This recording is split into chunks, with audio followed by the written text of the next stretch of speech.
Welcome, my people. Sorry for the wait. Apologies for the long waiting. Technical difficulties. Welcome.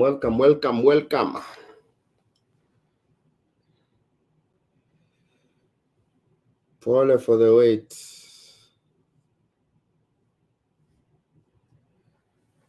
Long time, my people.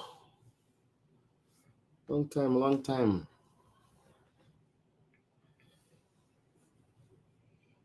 Mkoaji, how are you doing, my people? I feel like I haven't been live on YouTube in a long time. Who's all in here today? Joseph Maina. Mzuri sana. Welcome. Pole, by the way. Pole for the long wait.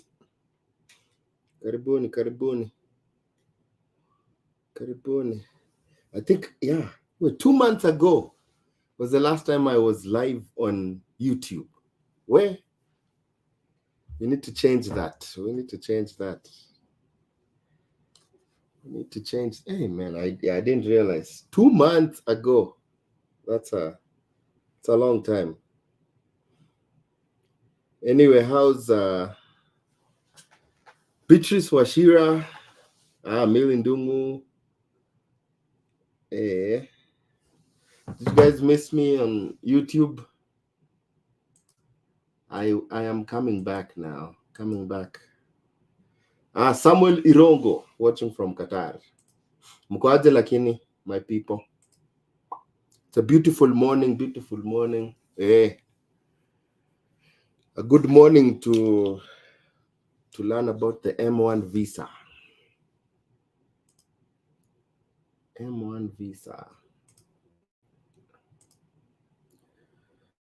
Michael Cheng, VP, long time since last live, I know. Bernadette Ndunge, Benjamin Owade, watching from Kuwait. Eunice Wangoi, Joseph Masharia, what's up, man? State Gani. Oh, this is the state I'm in. I'm representing my state. I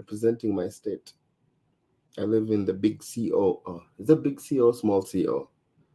Yeah. So funny thing about the state that I live in, can't find my other hat, but because every state has a flag, and our flag is like a rectangle. It's very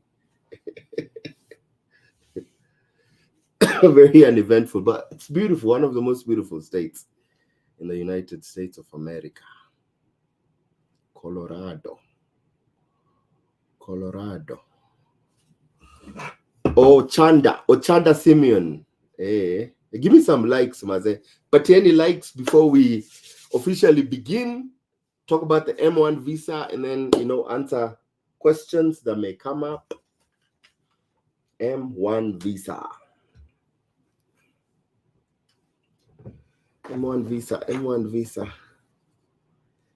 Hey, first of all, does anybody know about the M1 visa? Like, first time you're hearing about the M1 visa? I've talked about it severally, but I know there might be some new people. Anybody here who hasn't heard about the M1 visa, doesn't know anything about it? Chamge Tishbit. Poa sana sami jenga. Fiti. What time does it take for a Canadian visa to be approved after biometric? It depends. Depends with the backlog. Sometimes it depends with your case. Maybe, if it's not straightforward, I'm sure it goes through some reviews. So that depends. Depends on the province you applied. Depends on the province you applied and a lot of those things. But if your case is pretty straightforward, then I think they just approve it. Otherwise, maybe if they have to research on your case, it takes them time. Waiting on M1. Yeah, no, I was asking, does Anybody here who doesn't know what the M1 visa is? Chamge. Wow, first time I've received a notification. Good to see you. Nice, Grace. Sam Jenga. DS to 60 for employment. VP Bro, Idi Nasri, poa sana. Are you a soccer fan around? Oh yeah. Me, I've always been a Man U fan. I've always been a Manchester United fan. It's just that ukiishi America, if you live in America, then it's hard to follow soccer because most people don't follow here. Don't follow. I know back home we call it football. Here, when you say football, they only think about American football. But yeah, it's hard here, man. Even getting soccer, you have to, because most of the main cable people don't even show the games. Don't even show the games.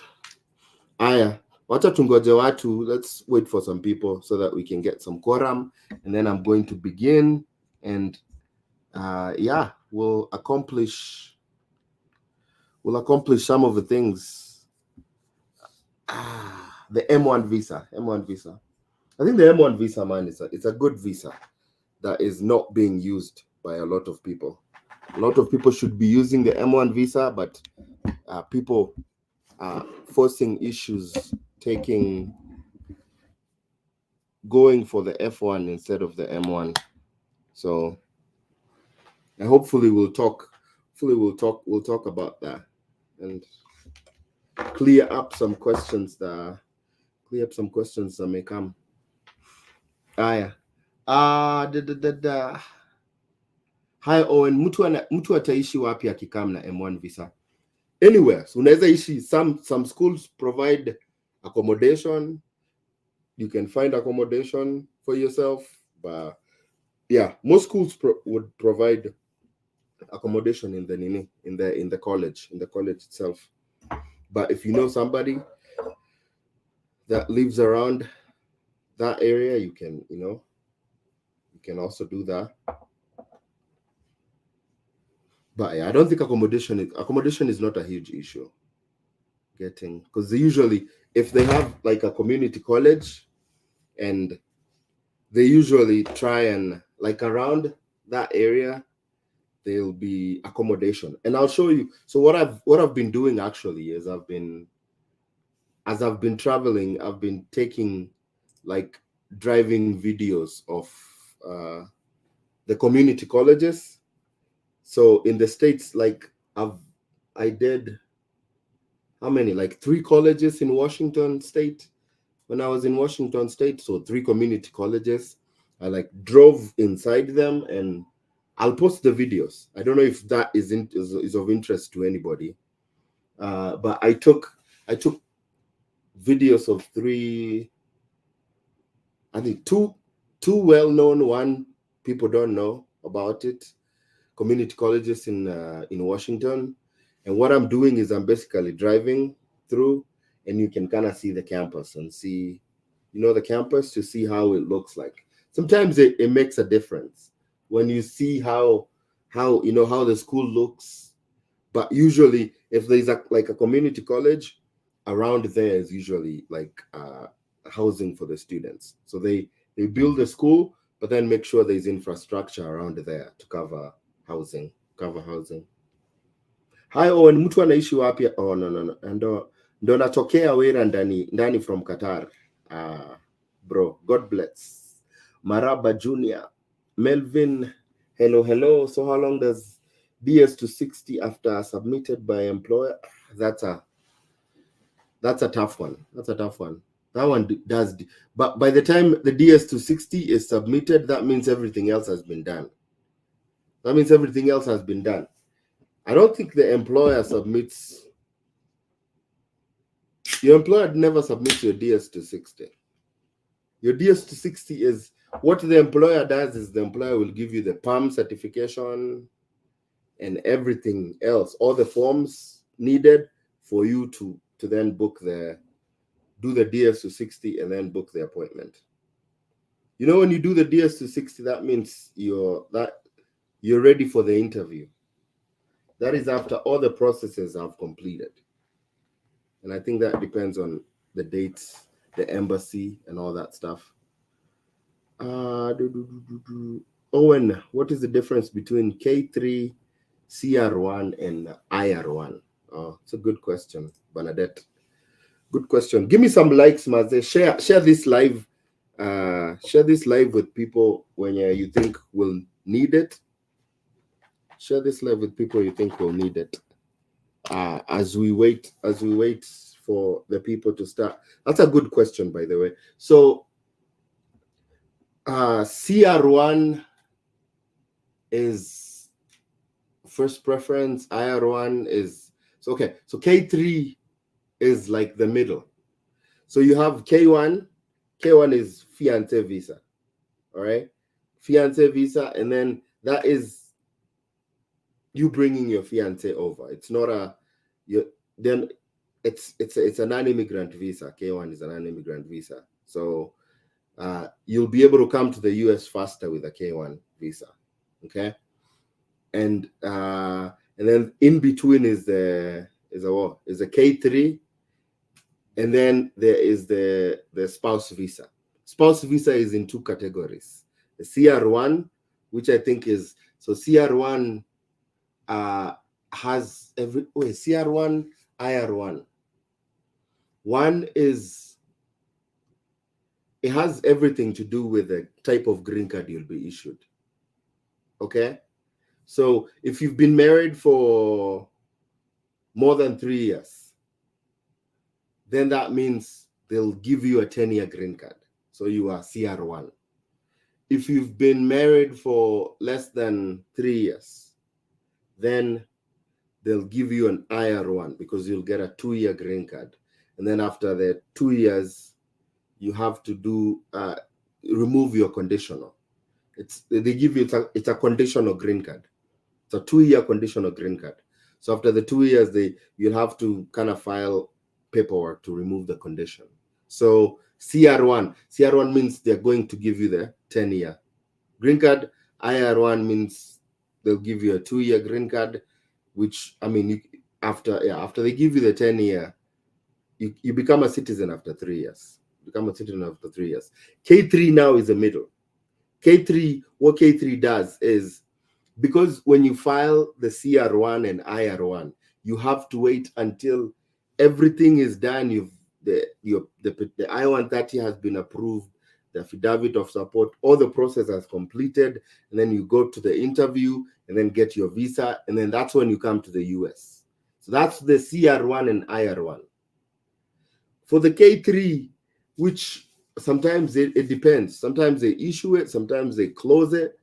But K3 is this people who've applied for spouse visa. Maybe there's a medical condition that warrants you to be here with your spouse, helping them, or there's something that is really, you need to be in the US as soon as possible. So what happens is the K3 allows you to travel on a spouse visa, and then your process is still still taking place. So you'll come into the US with a K3. K3 will allow you to come into the US, because otherwise you cannot travel with a spouse visa until you actually get a visa. But with a K3 visa, it kind of converts the spouse visa into a K1 visa in terms of you can come to the US and then wait as your paperwork is being processed. Does that make sense? Well, let me see if that made sense. Does that make sense, my people? Please tell me if that made sense or I confused you. Tell me if that made sense, my people.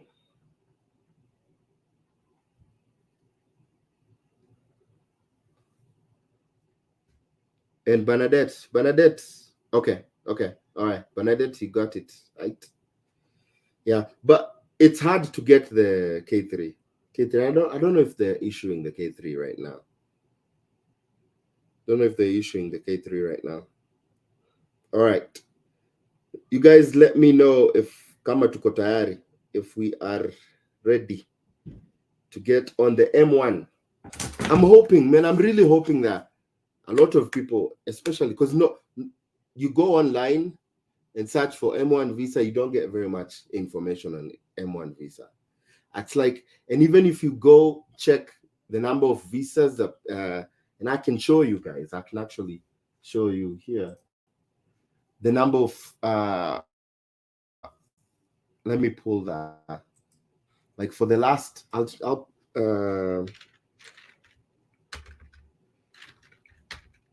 show you the number of M1 visas that have been issued. There haven't been a lot.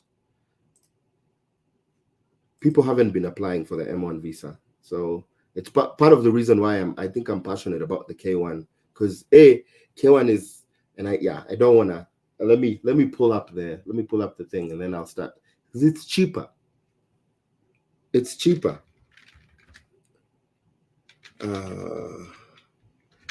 Visa by country.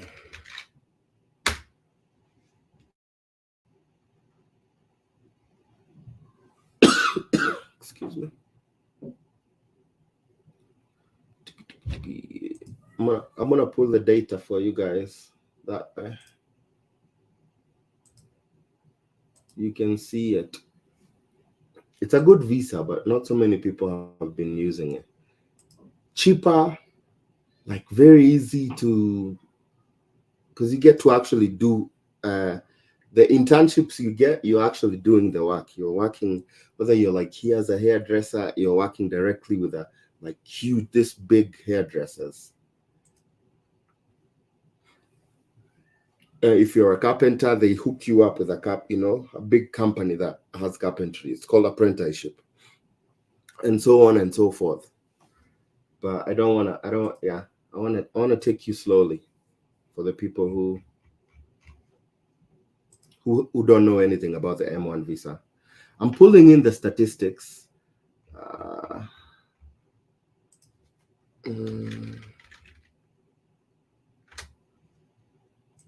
All right, yes, visa issued by country.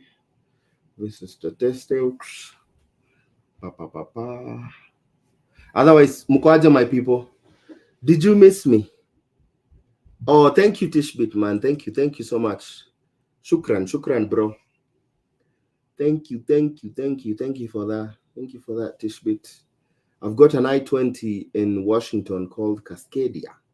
Cascadia is a school? Oh, you know what? Actually, Shama, you asked her, hey, we'll do that. I'll actually do this for you. Tishbit, thank you so much, Maze. Thank you, bro. Samashes, I've got an I-20 in Washington called Cascadia. Let me actually look for you whether Cascadia is a certified school. Cascadia College in Bothell is a certified school. It is a certified school. So it can issue I-20s.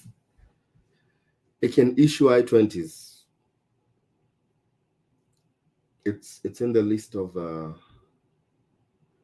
schools that is approved to issue.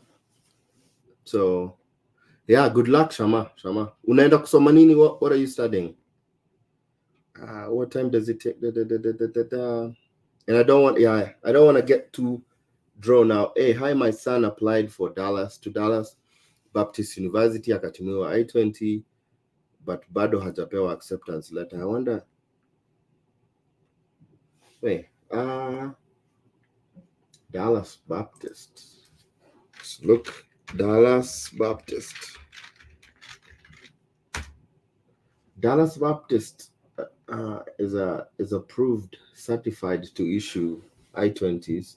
Which one? The one in Plano or the one in Dallas? But like, If they've given you an I-20, that means they've already accepted you. Or mechanical engineering. Congrats, Shama. Big thing, big thing, big deal, big deal, big deal.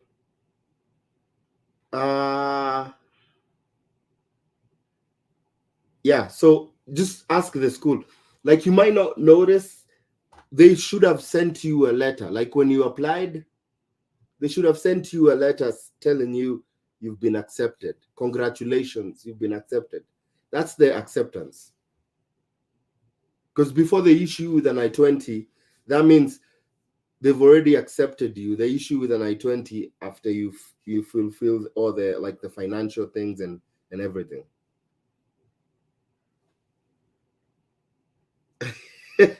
Pole. Pole. Unasema bro, unaruka maswali nijibu. ID ulikuwa nauliza. Okay. Haya. Nimeapply visiting visa. Rafiki yangu kanitumia invitation nije kwa wedding yake. Mke wake na mtoto wake uko na tayari tumesha apply CR1 miezi 5 nyuma. Swali langu, hawatakupa visa. Idi, hicho Kiswahili chako ni cha Tanzania? Is that Swahili from Tanzania, or is it from another, or from like Congolese?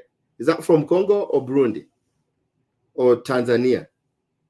But so if you apply for a migrant visa, that means you intend to come to the US permanently.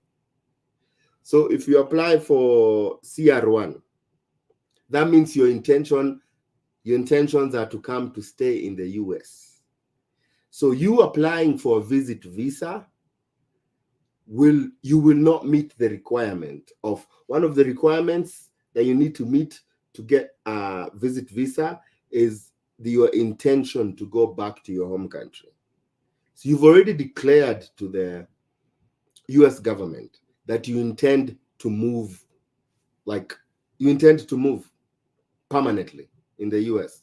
Now you filing a visit visa, it disqualifies you, because it's like, then you can't go saying, oh, I'll go visit and then I'll come back to my home country.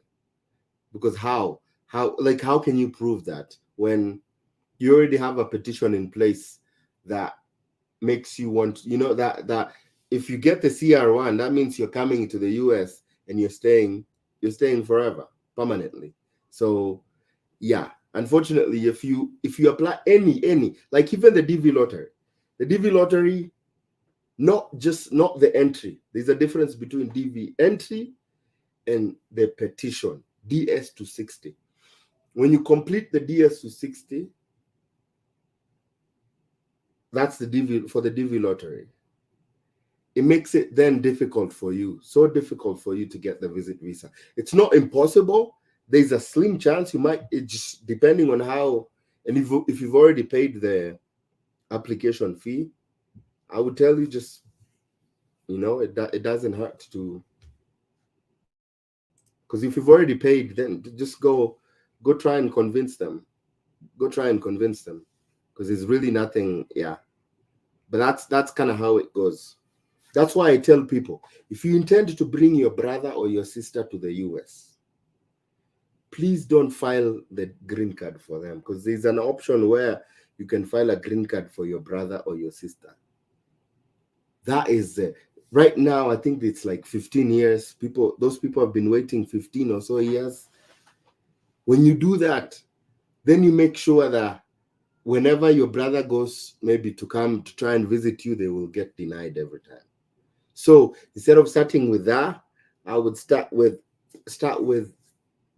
school, start with visit visa, start with J1 visa, start with M1 visa. Then that brings your brother here, and then maybe you can petition for him once he's here. Idi, hope nimekujibu. Hope I've answered your question, Idi. Natumai nimekujibu. Bro, nijibu whether tunaweza tusinini sana, by the, let's not get, Burundi. Okay. Let's not get carried away, my people. Let's not get carried away.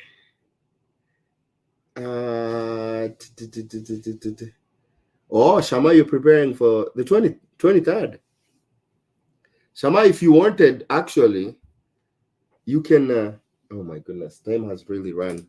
Shama, if you wanted, we could plan a live mock visa interview. There's one thing I'm hoping maybe we can do that in the future. Like, if you have an interview coming, just send me information ahead of time, and then maybe we can plan a live mock interview. And it kind of prepares you for the interview. And maybe I can, send me a copy of your DS-260, and I will pretend I am the visa officer and then ask you the question. Aya, najua mna maswali mengi. You guys have a lot of questions. But let's not get as distracted, because we are here for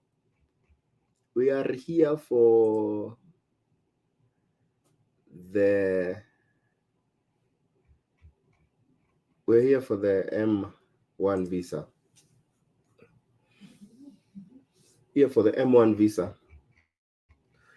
I'm looking for the statistic, by the way. Statistic post fiscal year. Okay, let me share with you my screen. Nipe link nikutafuta, we do a mock interview. Bro, is it that nimeuliza swali la ujinga ama akili yangu iko pole. If you asked a question and it looked like I ignored it, it's because my mind is I'm trying to also balance. I have content that I have prepared for, so try not to get distracted. So Paul, if you asked a question and I did not respond, it's just because I am so focused on the M1 visa. Pole. Siku kulenga, ukuuliza swali la kijinga. Swali lako ni vile sijasoma. I rarely not maswali. By post. Haya. Chani nionyeshe Nairobi. Let me share the screen. Present. Na hii ni data. Those sengine if you share data na uja. Hii data, by the way, sijaisoma kabisa. So I'm just sharing, na share tu nini. Is it sharing blindly? I'm just sharing blindly kwa sababu kuna kitu natafuta. Cha tuone. Cha nibadilishe. Let me change. Make myself. Okay.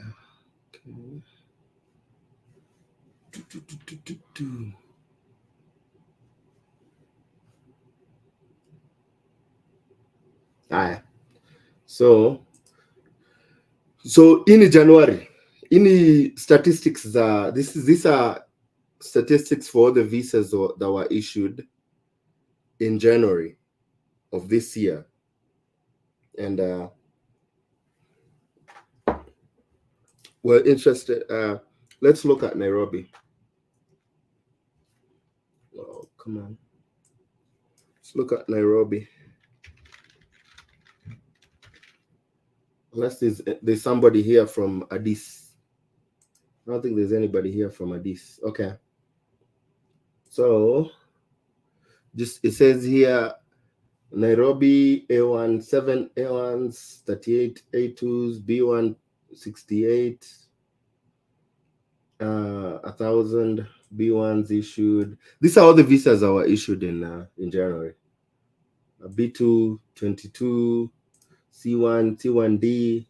C1D is always, so if you notice here, there's some visas that are always like super issued. So Poleni, by the way, if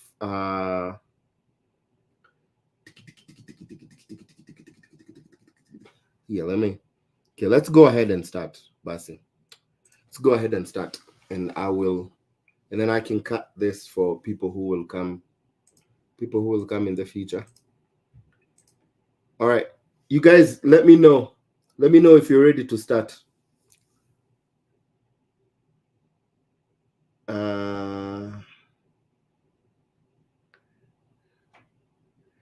Ati maswali iko hapo, wezi jibu. Ya, maswali ni mingi aki bro, maswali ni mingi. Positive vibes, my guy. Positive vibes.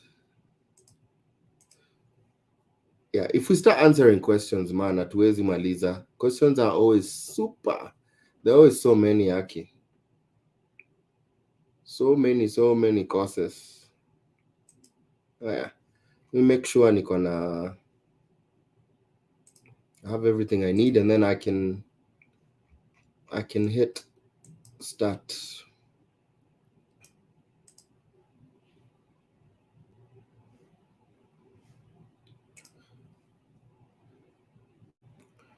American Beauty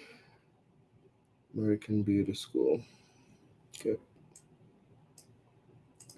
Student.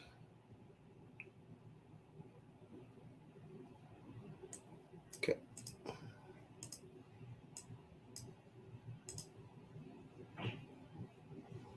All right. Are we good to go? Give me a thumbs up alafu tuanze sasa. I think I'm ready.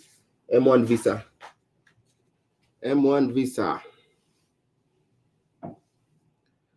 Tuanze. Let me know once I see the good to go. I can begin.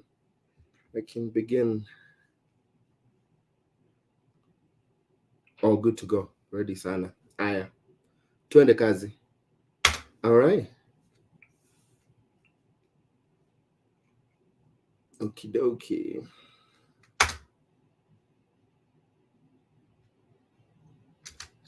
All right. Aya, maswali baadaye. Aya. Tuende kazi. Hey, drum rolls. Pa! Watu wangu ni aje? Welcome to my YouTube channel, The Kenyan American Home.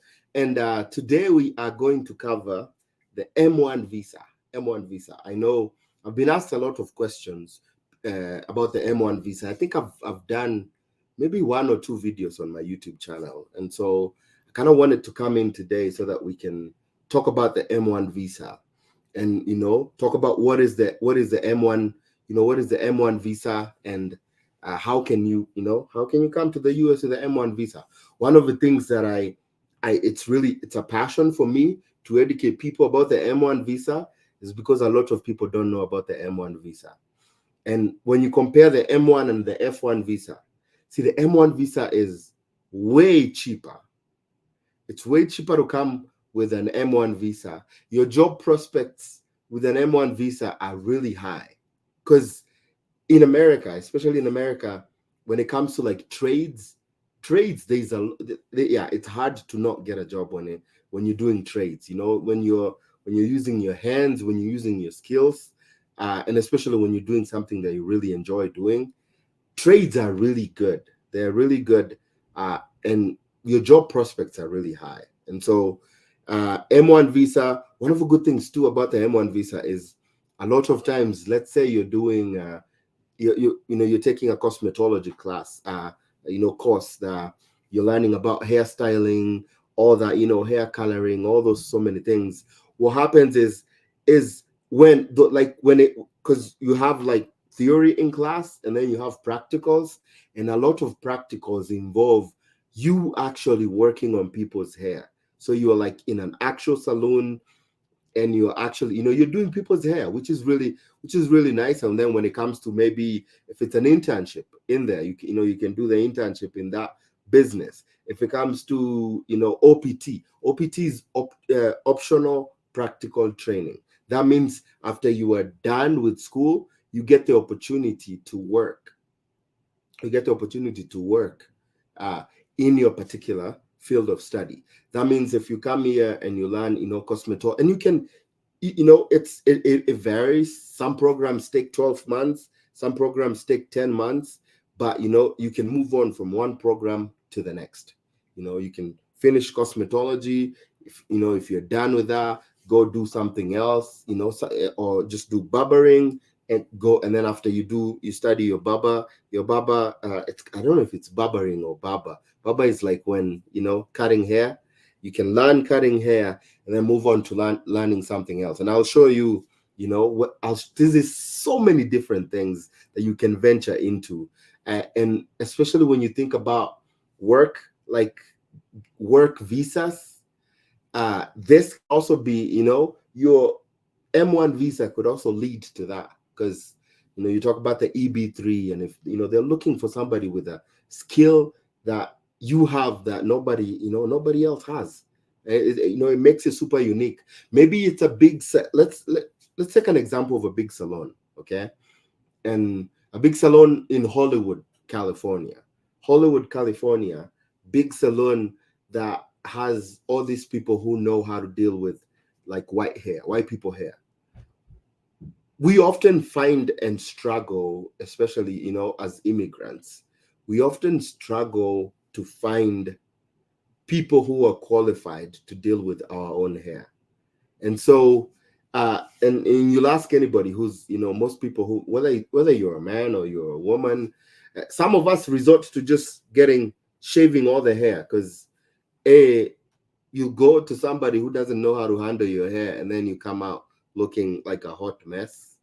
And so people prefer to do it themselves, or which, it's too much work to do it yourself, because there's nobody who is qualified in your area to do that.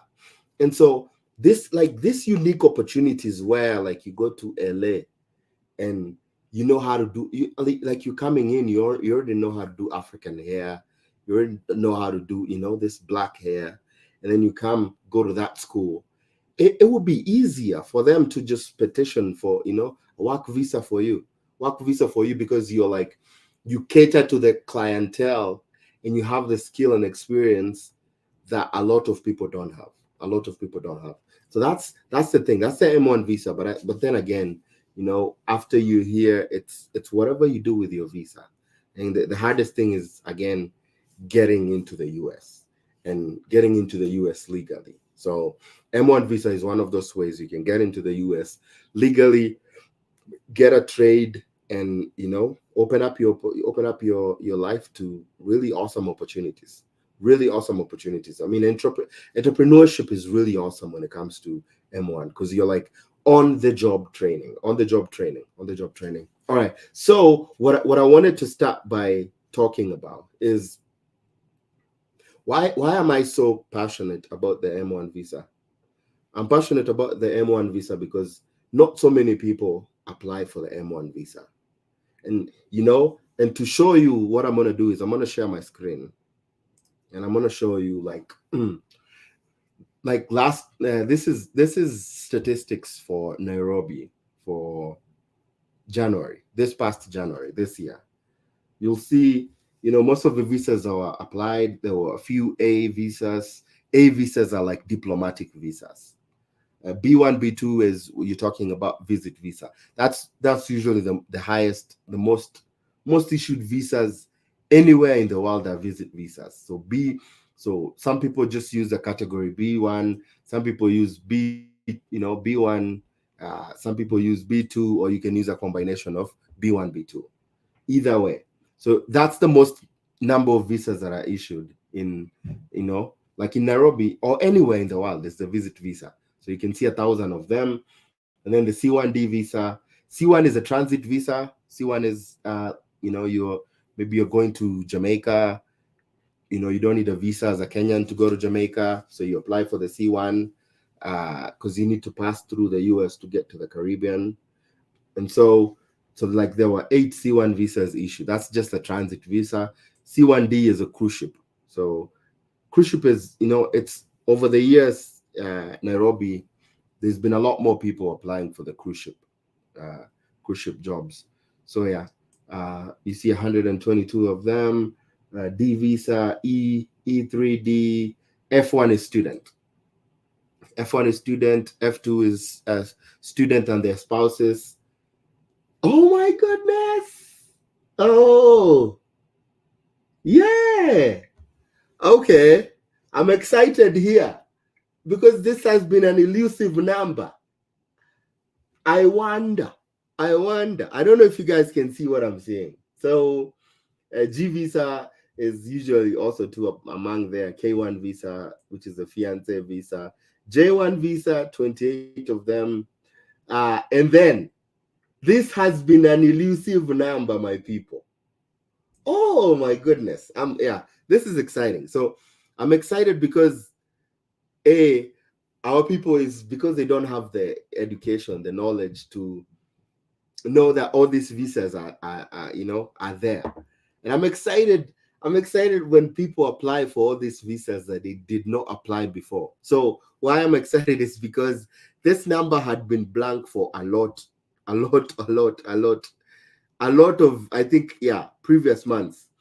But finally, let me even make it bigger. Let me make it bigger. Finally, we have an M1 visa. Someone applied and got an M1 visa. It's exciting for me. I don't know if it's exciting for you, but I'm glad. Because it's a visa that is not talked about as much. Whoa, which let me see actually. So that was January. Let me go to December. See if there was anything in December. Because prior to that, M1 wasn't appearing. It wasn't appearing, but now it is appearing. I'm looking at December. If you're wondering what I'm doing, Control find Nairobi.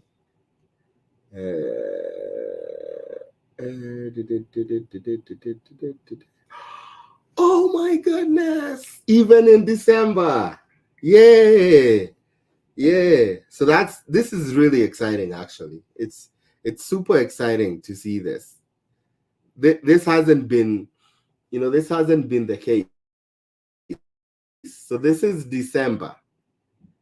This is December, my people, and you can see, like, yeah. And I always tell people, like, these statistics, they don't change. Like, you'll notice December is one of the worst months to go for a visit visa. Why? Like, you can even see in this thing that there was only like 640 B1 B2s. Like January was a little bit better with 1,000, but you see even December is even worse, 600 and something. And then December there was also an M1 visa issued. Oh man, an M1 visa issued. Oh yeah, let me, just for curiosity, I'm just gonna look at November. I haven't looked at the numbers, I think, since October. It's exciting. It's exciting. Which means oh, okay. Okay. So yeah. So November is what I used to see. This is what I was seeing a lot. You'll see November, there's no M1. This is like, if you go to most of the other months, I don't think I had seen, this is the first time ever. And because I haven't looked at the December numbers or January numbers, that I'm looking. Oh no. No. I was wrong. I was wrong, my people. I was wrong. Oh no, I'm right. Yeah. So December. So this is the December. Yeah, there's an M1 visa. One of them. January there was one of them too. So yeah. So people are applying for the M1 visa, which is nice. And but this is, so we're talking about the M1 visa today. So what's the M1 visa? M1 visa is a visa for vocational and technical training. So uh, these are programs that and I think it happens a lot, and even in like my country, Kenya, when you're not as good in school, your parents choose to take you to maybe to learn a skill. So trade schools are what is really M1. So if you want to learn welding, if you want to learn carpentry, if you want to learn becoming an electrician, if you want to learn something about construction, HVAC, technician, beauty, become a barber, all those, so many things. So all those are M1 visa. They fall under technical vocational. So it's really a trade that you can use to make money. So that's kind of how you come with an M1 visa. And there are a number of schools around the US that issue you. So it's pretty much the same process as an F1 visa. F1 is when people come and study in universities, community colleges, and M1 is when people come and study in this vocational and technical training institutes. So it's basically all of them get an I-20. You get an I-20, but when you compare the cost of going, even because the community college is cheaper than even going, so it's in order of expense, it's cheaper to come with an M1 visa, and then it's cheaper to come with a community college, and then it's more expensive to come with a university.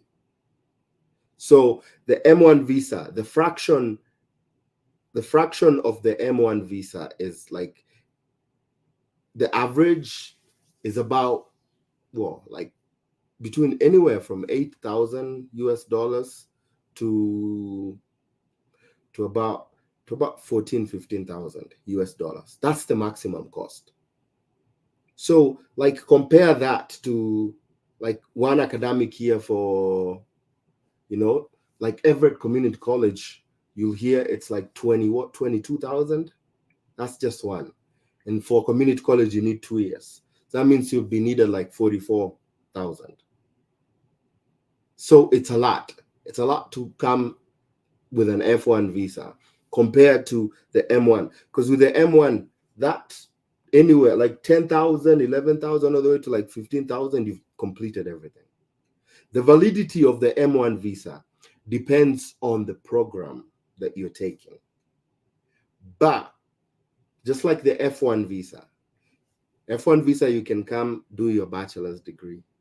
After you finish your bachelor's degree, you can move on to the master's degree. After you finish from one master's, you can move to another master's. One of the things I really appreciate about the F1 visa is it gives you time to figure things out. Gives you time to figure whether, hey, do I want to pursue work in the US or do I want to go back home? With the F1 visa, you can move from one degree to the next, just the same way as an M1 visa. You can move from one course to the next course. One course may be 12 months, another may be 11 months, another may be 7. But what it's doing, it's giving you time. It's giving you time to decide what, it's basically planning. It's giving you some good planning legally. So you're here, and maybe you want to, because ultimately what happens is, the good thing about the M1 visa is it is so good in the US, it is also so good back in your home country. Why is it so good back in your home country compared to like an F1 visa? So like an F1 visa person comes and studies a bachelor's degree in whatever. And then they do their master's degree in whatever. And then they decide to go back home. Let's use Kenya. People have so many degrees back home. Like, how many people are sitting on master's and degree and all this bachelor's degree and they don't have a job? So many people. So many people are sitting on all those degrees and they don't have jobs. But with an M1 visa, what is the good thing about that is you don't necessarily, even if you move back home, you're not necessarily looking for somebody to employ you. Why? Because with an M1 visa, it pretty much you have the certificate, the license to start your own business. This is, and it's the cheapest, but it is one of the, what do you call it? One of that thing that has so many. It's very vibrant. Is it not? That's vibrant is not the word. That word disappeared. But it's so good in so many things. I don't know if you can picture this with me. Like somebody who maybe learns maybe, and we'll go through some schools and you'll see some programs that I'm talking about. Somebody who learns hair design in a school in the US. So they're learning hair cutting, hair coloring, hair styling, hair design, permanent waving, relaxer, extensions, and all those so many things. And you're learning this with, because and a lot of people who maybe are wanting to jump into maybe hair design, they already have experience. Maybe they're doing something back home in there. They're doing something, you're already maybe working in a salon. You already have the experience to deal with African hair. And then you come to the US and you learn how to deal with Wazungu hair. Wazungu is, the white people hair. White people hair is so different from our hair. Now, picture this. You have a skill that not many people back in Africa have. You have a skill that not many people back in Africa have. And look at Kenya.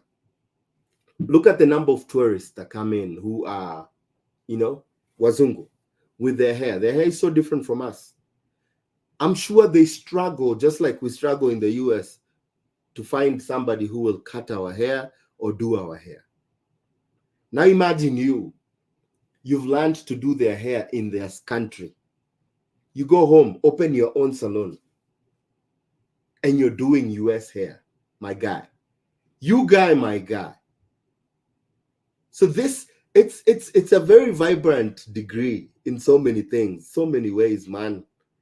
Like a carpenter comes in here and you learn, you go to carpentry here, and it's like the way people use the carpentry in the US. I know because I have a brother who's a carpenter in Kenya. Carpentry in the US, it is like, it's like when you compare carpentry in Kenya, carpentry in the US, my God, we're like so many years behind in the way they use it here versus the way we use it back home. Transplant that knowledge back home, man. That's why I get excited about the M1 visa. Because it's not just, oh, you're going to school, you're going to study, and then, because that's what a lot of schools do. Like when you come with an F1, is ultimately you want to finish school and get employed. Get employed with an employer, and you work. But when you have a carpenter, when you're a carpenter, you can start your own business back home. You can start your own business here. It's like it's very versatile. That's the word. M1 visa is very versatile. Like when it comes to a lot of people who do these things, like you're a plumber. I sat with a plumber on one of my trips, and this guy was telling me he's a white person, and so he contracts with this company, a company called Chick-fil-A. Chick-fil-A is a chicken. It's like it's a KFC, but I think it's a higher level KFC. KFC is a fast. KFC is down here. Chick-fil-A is up here. So what he does is he's contracted with Chick-fil-A, the company, and every time Chick-fil-A opens a new franchise, they call him and they tell him, "Hey, we need you to do the framing." So that's kind of plumbing he does, is framing the structure of, like if they need to open a new store, he comes in, does all the framing. And my guy, like this is a guy who's telling me, and he's showing me the contracts. And because I just started a conversation with him, I'm trying to convert, by the way, how much he makes. It's crazy. For a job that is going to take him 2 weeks. This is a plumber. When you think about a plumber, you think about someone plumbing bathrooms. This guy in 2 weeks, contracts are like 60,000 US dollars. You know how much that is in Kenya shillings? 7.9 million. Kenya shillings, 7.9 million in 2 weeks. You guy, my guy. Who? Like, what degree? Which degree will give you that much money? You tell me, which degree will give you that much money? Not very many. Not very many. And so, like, it's like, that's the thing. That's why I love the M1 visa, because of what you can do with it. It's so hands-on, and you just don't, if you're just tired of being employed, you can just say, hey, I don't want to be employed anymore. Save up enough capital, start your own business. Let's go. Let's look at some schools here. And because I always like to be practical, let's look at some schools here. And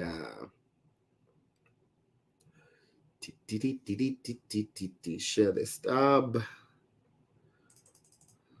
And I really hope a lot of you apply for the M1 visa. It's under-applied, man. It's under-applied. But it's so versatile, man. So versatile. So I'll show you an example of some of the programs. Man, I think I have to over-expand it so that you guys can see. Let me know if you can see this one. Let me know if you can see. So these are some of the programs that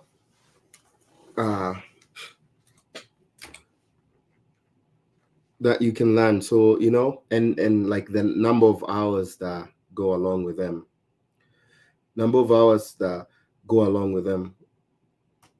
Yusla, I'll answer your question. Yusla unauliza hii ni pesa ngapi? How much money? It's very cheap.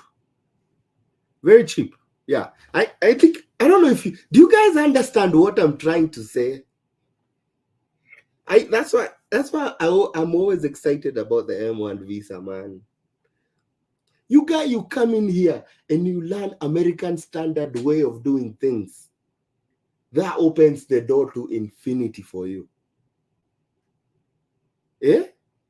It opens the door, because it's like, imagine you're in Kenya, man. You're in Kenya, and there's all these wazungus who are, I'm sure, frustrated at the standards of which people are doing things back home. And the Kenyan fundis. The Kenyan fundis and Africa, Tanzanian fundis, Ugandan fundis. And what sometimes when it comes to standard and substandard work they do, yeah. If you've never been frustrated by a fundi, my friend, there's no age limit, by the way, no age limit for M1. As long as you are willing to come here and learn something, there's no age limit. Yeah. So what happens is, part of the reason too, I always get excited about the M1 is so many people are struggling, looking for invitations to come here for visit visas. They're all crowding in the embassy. Oh, guys, and then crowding online, talking to all these American people Kenyans in America. Send me invitation. And I don't even, so like, how am I going to send an invitation to somebody I don't even know? It's like, send me invitation. Invite me to. Why are you begging, my friends? You don't need to. Yeah? There's so many other, you don't need to know anybody in the US. All you need is information, which is what I give you. Pure, undefiled information. Don't need to beg anybody. And the good thing about this, and as I walk you through, the truth about our people, and I don't know if I should talk in English here or I should mix it up. Kwa sababu, when people apply for the F1 visa, and the program is like 25,000 a year. What percentage of people in Kenyans do you think, even though they might show up with the banks, even though they might give the schools all these bank statements, wangapi unadhani wako na hiyo pesa? Yeah, nauliza swali. Wangapi unadhani wako na hiyo pesa? Yeah? How many do you think wako na hiyo do? Would you be surprised kujua ni about less than 10% wako na hiyo pesa? Au wengine ni mahasla wa Mungu? Au wengine ni mahasla. Unadhani watu wanakuja, I know, Paul for speaking French, but I think I think this one is a good one to speak in French. Yeah, I mean, and even a lot of people who come here, they struggle because it's like you come here, or maybe you have that money and you come here and something happens back home and the money kaput, umeenda. And then they're asking you in one semester, we need 6,500. And you're like, whoa. Yeah, like the guy I interviewed from Everett Community College. He's got a scholarship, partial scholarship, but he still has to pay 6,500. So that means without the scholarship, they're probably asking for like what? Like 10,000 or so. And the guy, do you know how much money he had out of the 6,500?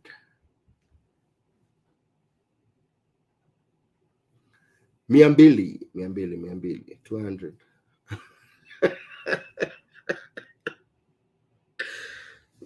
It's the nature. So how, yeah, but the statements, they looked very healthy.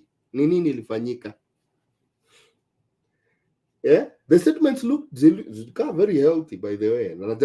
I'm trying to navigate if you guys understand what I'm trying to kufanya. Yeah, hatutaki pia kuanika vitu zetu. Unaongea sangine na code. Hawezi rada hii story tukiongea na code. Yeah. But that's hiyo ni ukweli. Watu wengi hawana hiyo pesa. They don't have that, So it's expensive for F1. Okay? So this is why it makes the M1 super. Makes the M1 like a really good option, but people are not using it.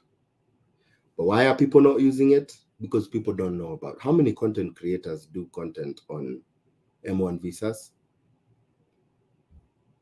I'm one of the very few wanaongeaga about M1 visas. And I've been consistently talking about it. And I think I'll keep talking about it until people get it. Until people get it. So no age limit. There's no age. It's just the same way as school. You remember Maruge, the old guy who went to primary school at 80 something? Just the same way. M1 visa. You don't, even if you're 65 and you want to run how to Praba, you come Praba. You can come Praba. Come do plumbing. Yeah. If you're 55, if you're 40, if you're 45, if you're 37, if you're 20, if you're 18, come do it. So the minimum requirement is usually a high school diploma. But in some instances, they can exempt you of that. They can exempt you from having a high school diploma. High school diploma is what you guys call KCSE certificate. KCSE certificate. Aya.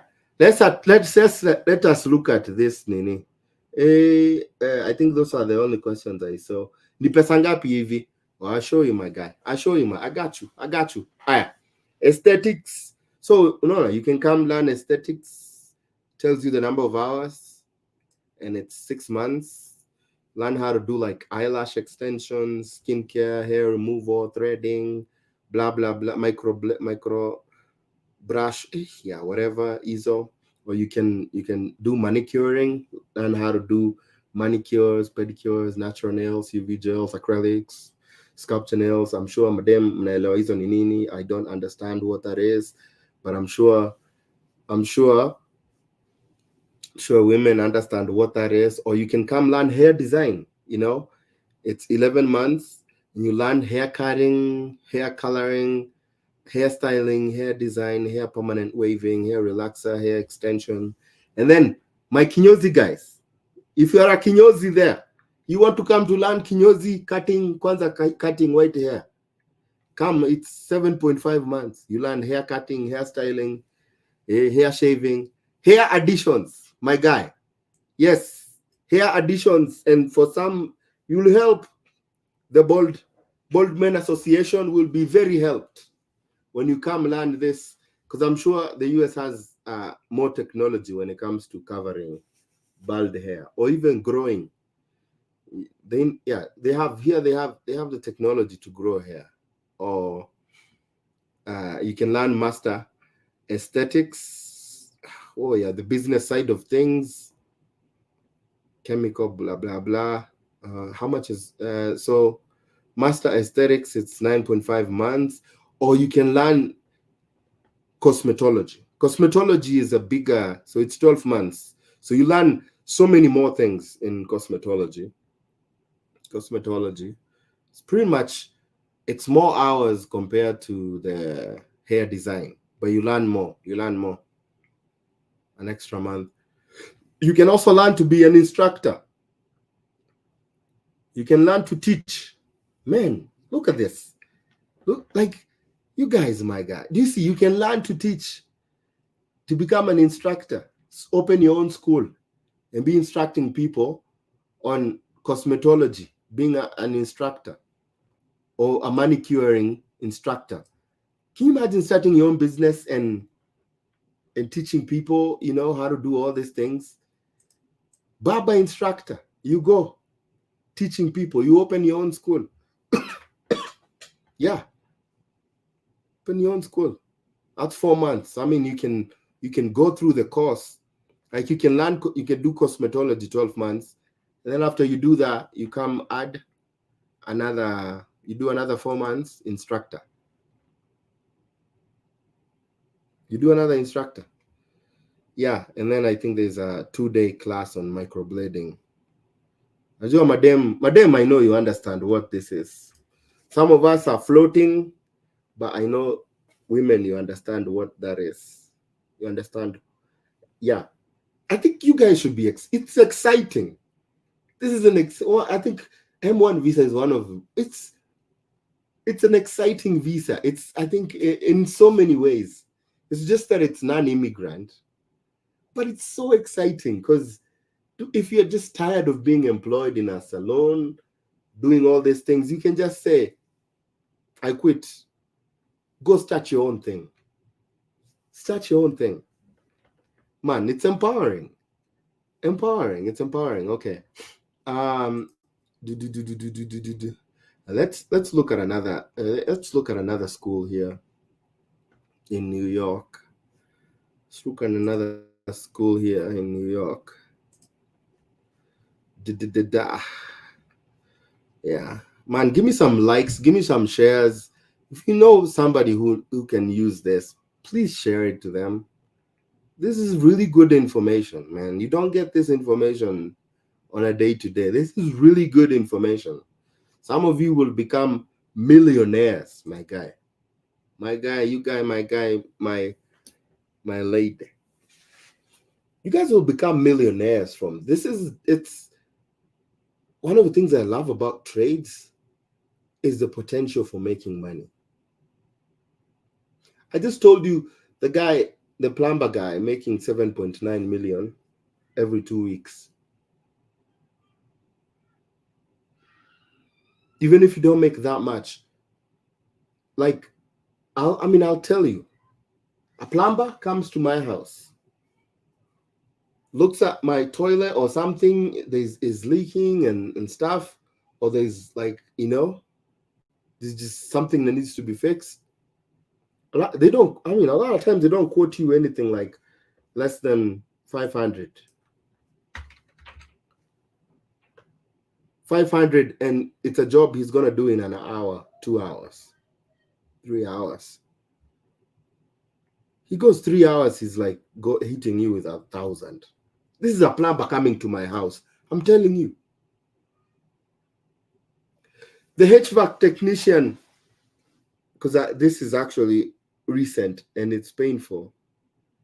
This guy came, looked at my furnace, because people here they need what? People here they need heat when it's winter, and they need air conditioner when it's summer. And one of them breaks, you want it fixed.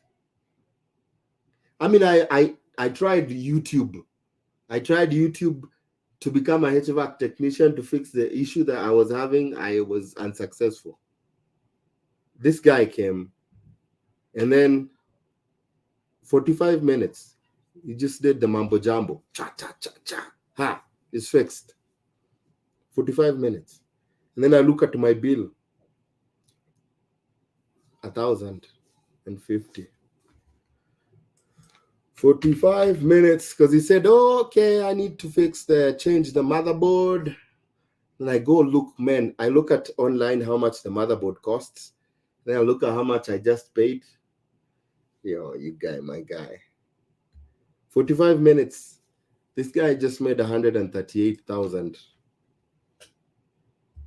in 45 minutes. And I could not even, and you can't even bargain. Yeah.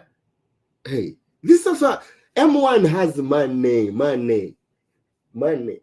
Especially after you learn and start your own thing. You guys. Remember me.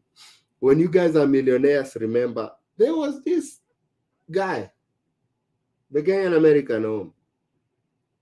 He opened my eyes. And now I have an empire. Remember me, tafadhali. Remember me. Hey. Say, let this guy drink tea, man. Good tea. Yeah? Good tea. Remember me when you're successful, because I know this video will help people. Whether it's opening that door for you to come to the US, but also opening that, those eyes to start your own business. Remember me. Remember me, please. Please do. Please do. How about plant operators? Plant operators, yeah. There are schools too for plant operators. And actually, so the same thing that applies in the US, it also applies in Canada. Except that to them it's in a different I think, Canada doesn't separate them as M1, F1. You go to school, you learn plumbing, you go to school for cosmetology, you go to school. So Canada too.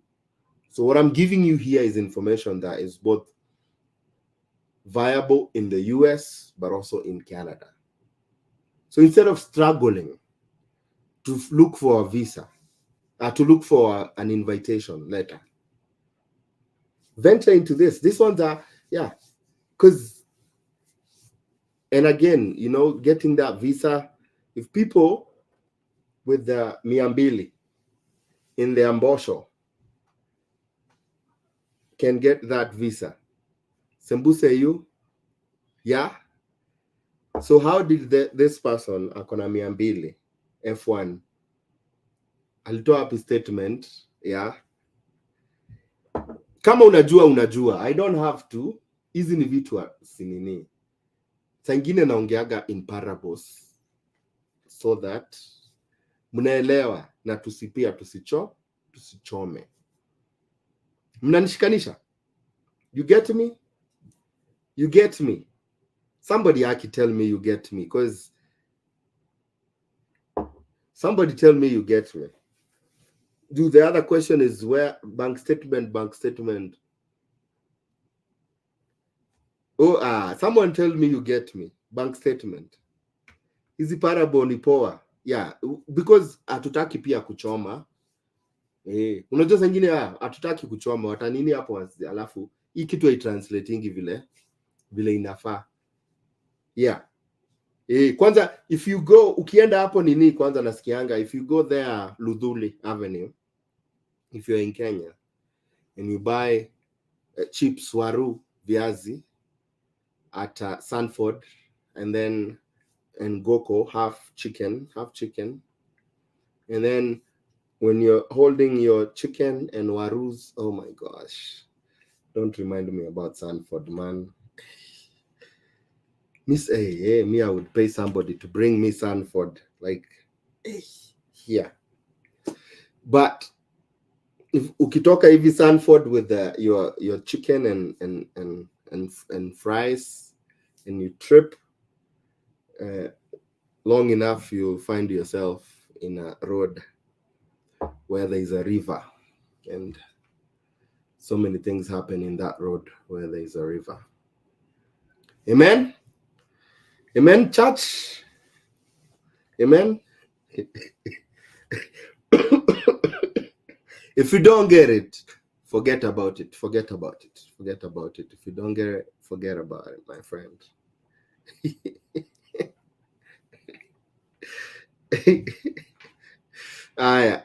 So this is a school in Manhattan. It talks about the requirements for F. Oh, God, there's no way I can remove this thing. So I'm asking you, what if you book Tanzania? You can still book Tanzania, you can book Swaziland, you can book anywhere you want. Bora you get the visa. And you know the only thing is you only need to make it into the US. Once you're in here, my friend, maneuvering is you just, you were born and raised in Kenya, you will survive here. You will survive here. So, okay, so this one is in Manhattan, and they tell you, talk about the M1 visa, that to obtain this, you must present signed I-20. So this, after you apply in the school, they issue with an I-20. You use the I-20 to fill the DS-160. And then, so for you to get the I-20, obviously you need to show proof of financial ability to pay the school. And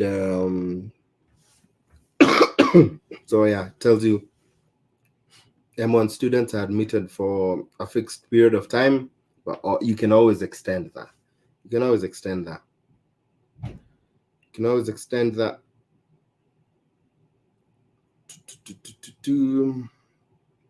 So they may stay for the length of their training programs, plus any OPT, plus a 30-day grace period at the end of their training. And then say they're talking about M1 students may not work off campus while studying. They may not change their status to F1. But obviously, there's so many other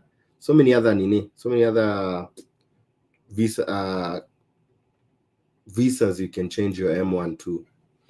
If you go to school and you fall in love, well. If you go to school and somehow you get a work visa, well. If you go to school and you somehow win the DV lottery, well. Yeah. So there's options. The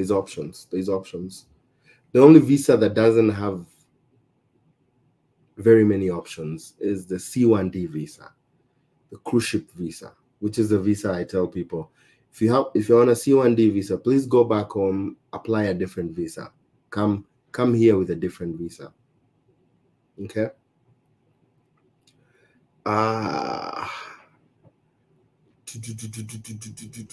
Okay. I think to finish up the list, they're saying you need a high school, KCSE diploma or equivalent. So that means you can do something else and still qualify. It says foreign diplomas, you can use WES to translate them.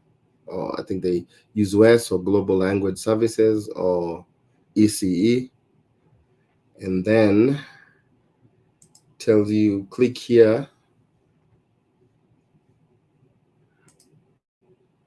for more opportunities. Let me.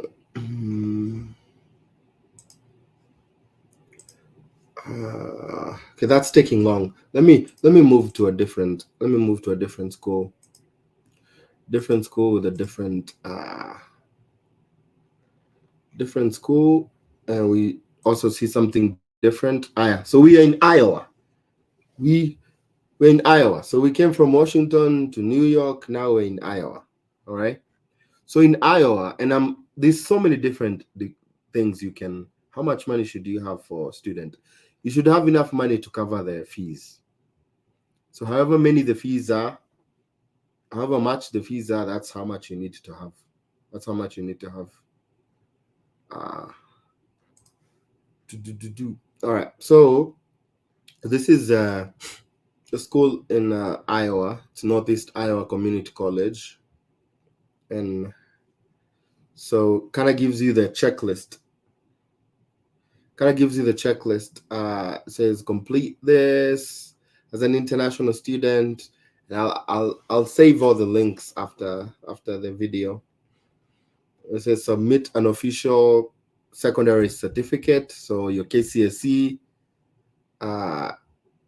it's in English, and then you fill the financial certification form.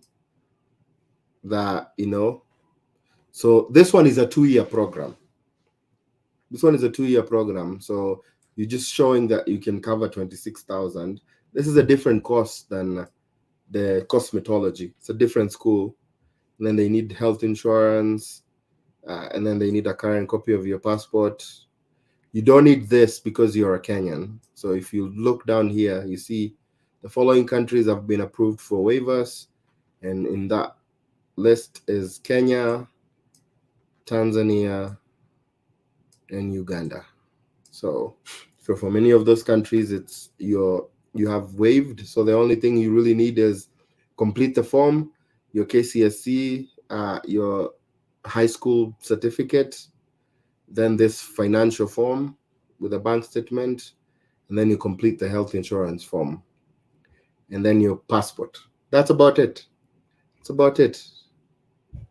That's it. And then it gives you like when each you can apply for. If you're out of country, the summer school starts in March, fall starts in June, and spring starts in. Oh no, these are the deadlines for applying. So you should have applied by these dates if you want to go to the spring, the fall, or the summer school. Okay. All right, and then let's look at some of the programs and some of the costs that you guys were asking. All right, so you see a program like carpentry. This is coming to become a carpenter. So if you come to become a carpenter, it'll cost you 10,000 $10,000, 48 credits. It's a diploma, so that means it's 2 years. 10,000 peke yake only. Yeah. So then so you have all this. Let's look for heavy. I think I saw people asking about heavy equipment. Search for heavy equipment. There is this. It's a construction equipment operator.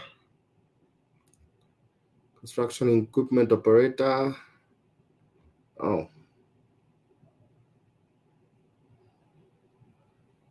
Why is this one only 4,000? Oh. Cost 96. Whoa. This one is saying that it's only 4,000.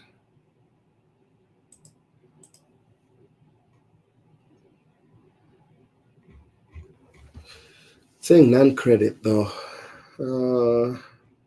But I know there's a lot of programs that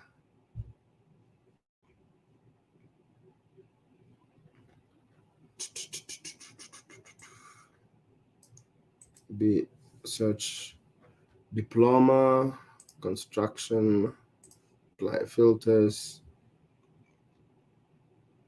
no program, construction.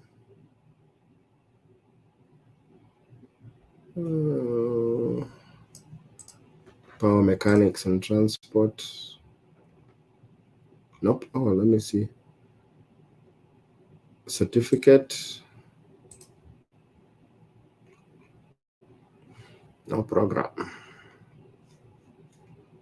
But certificate construction.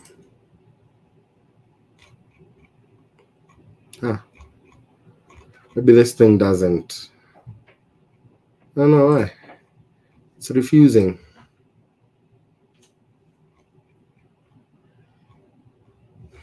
Maybe just wait. So let's look at electrician.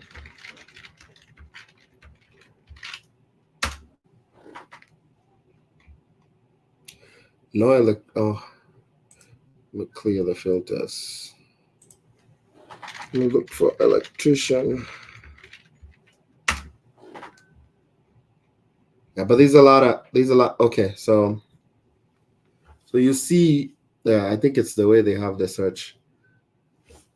So you can be a commercial residential electrician, or you can do the industrial electrician.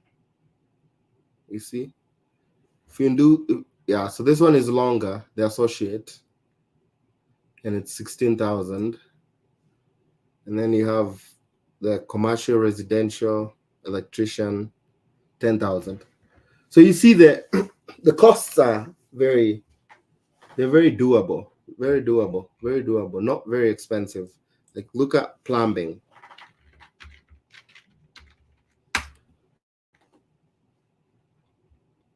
No plumbing. They don't have a plumbing.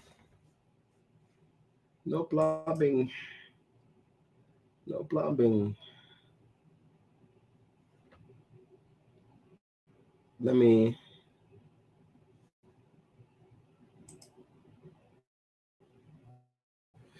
find you some more schools. Probably my thing is being, my network, my computer is being slow. Aya, ikiendelea tunaweza uliza maswali, but just basically that's the nini. The application actually is very easy. Let me show. I was gonna show you the application.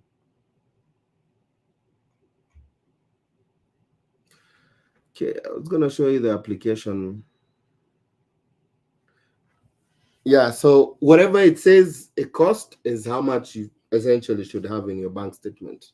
Which, when you look at these numbers and you go to look at a normal college, totally different. It's like half or like 40% of how much you'll be required in a community college usually for F1.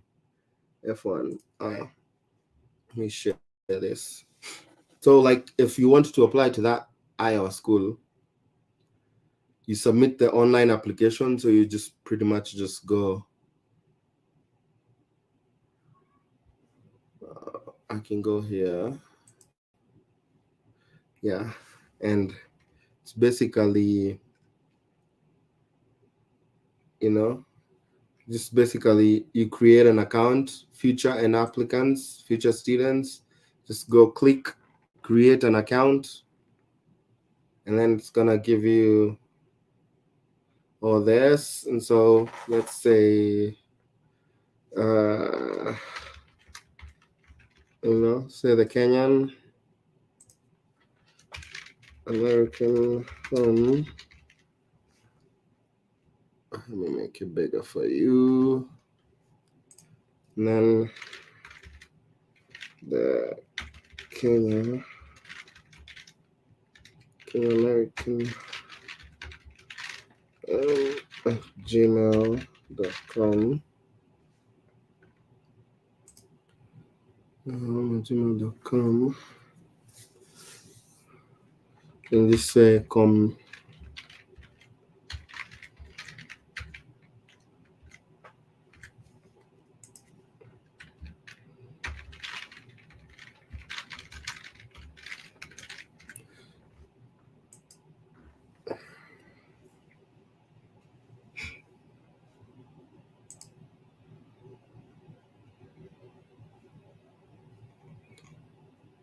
Oh, the password. Any? Okay.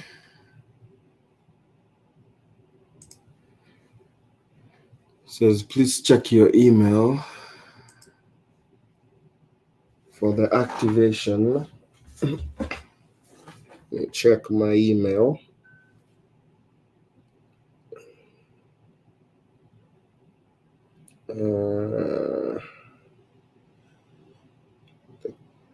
Kenyan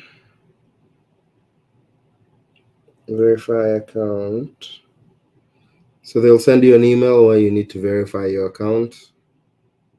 And then it says it's activated. And then we go here and refresh. Oh, I think log in.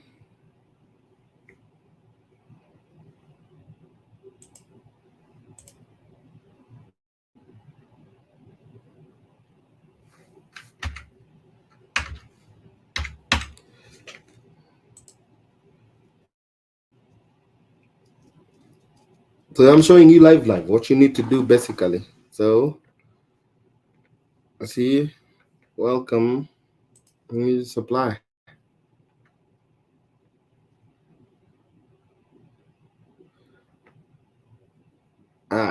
And then so it brings you to this page inakwambia application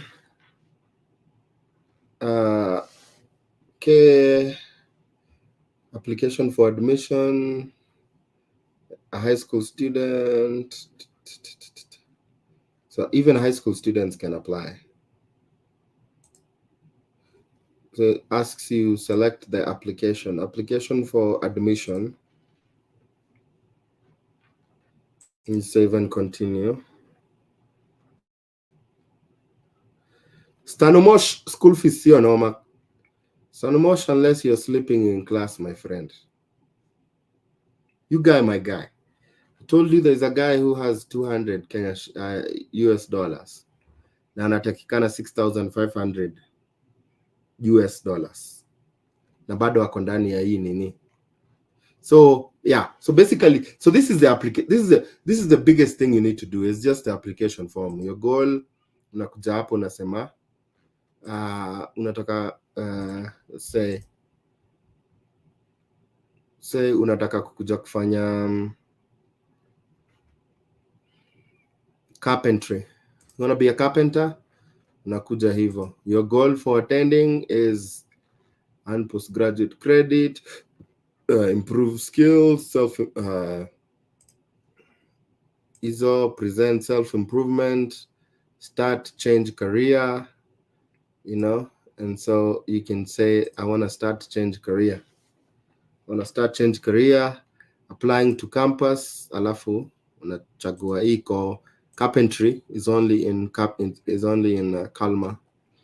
Semester you plan to enroll, so we're in summer now, so maybe say fall 2024, which best describes your background. Unakuja hapa unasema you're a transfer, that means you're transferring. Summer, returning, freshman, you've never attended, unasema wewe ni freshman. I'm pursuing a dual degree with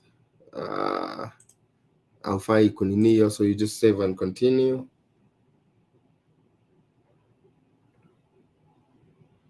And so forth and so and you just so ni process tu za hizo ndio vitu. I think hizi zingine ni detail tu za kawaida.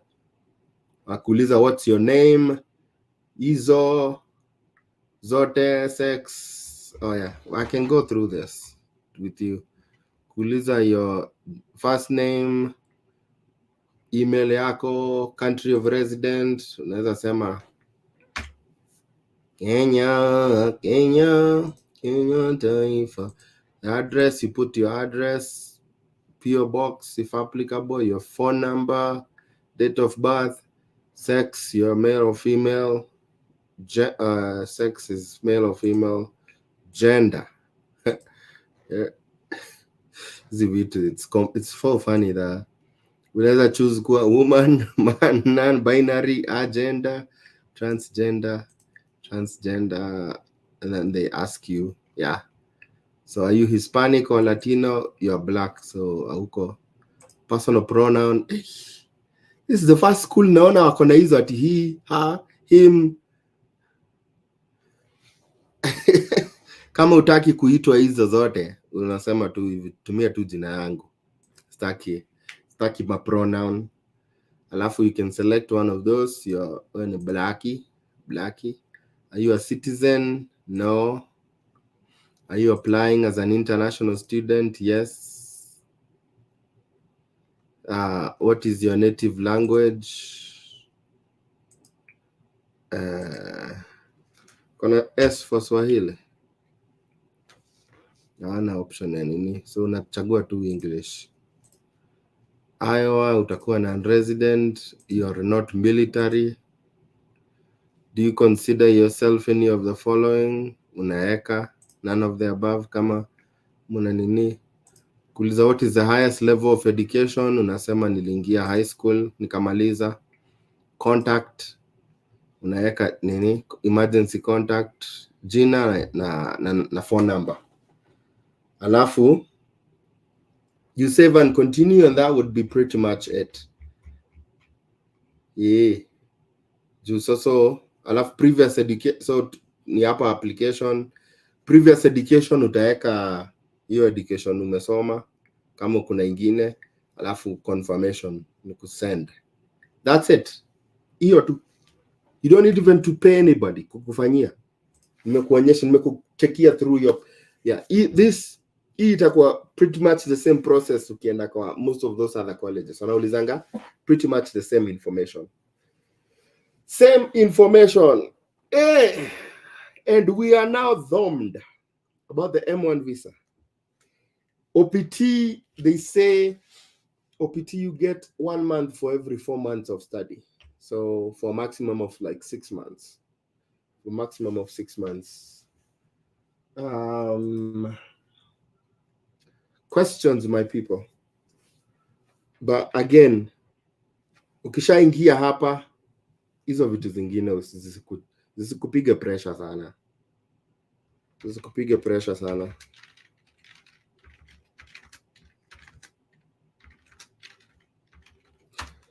All right. They, thee, ze, them, him, theirs, higher, off. Yeah? They, people, you're quiet. Did you understand? Are we good? Are we good? Are we goody? Kwani mmelala? Watu 59, you're sleeping in class. Are we good? Or are we goody? Have you been empowered? Are we going to start hearing all these testimonies?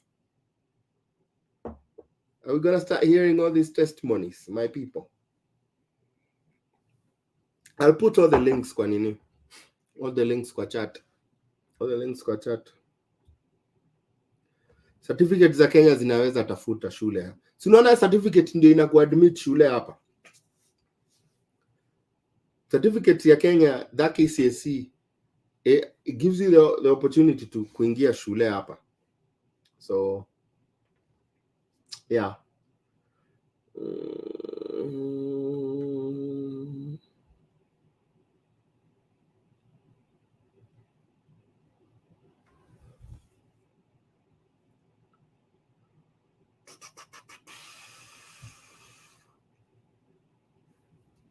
Kumbe tumesoma sana. Yeah, it was a good class, my friends. It was a good class. I think now I'm waiting for testimonies. I'm waiting for people to come here with testimonies to change that number of M1 from 1 to many. 1 to many.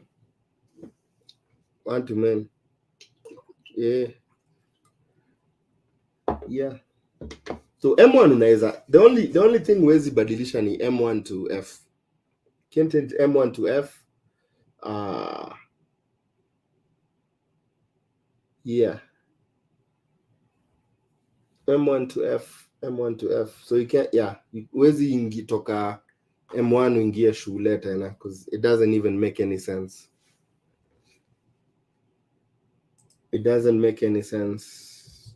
Nimekupata kwa njia, but I appreciate your tutetee. Kuna admission fee is usually $50 or $100. So $100 is what? $1,300, $1,400, yeah. Na hii rate ya leo ni maximum of 13,000 application, but usually most of them are like $50.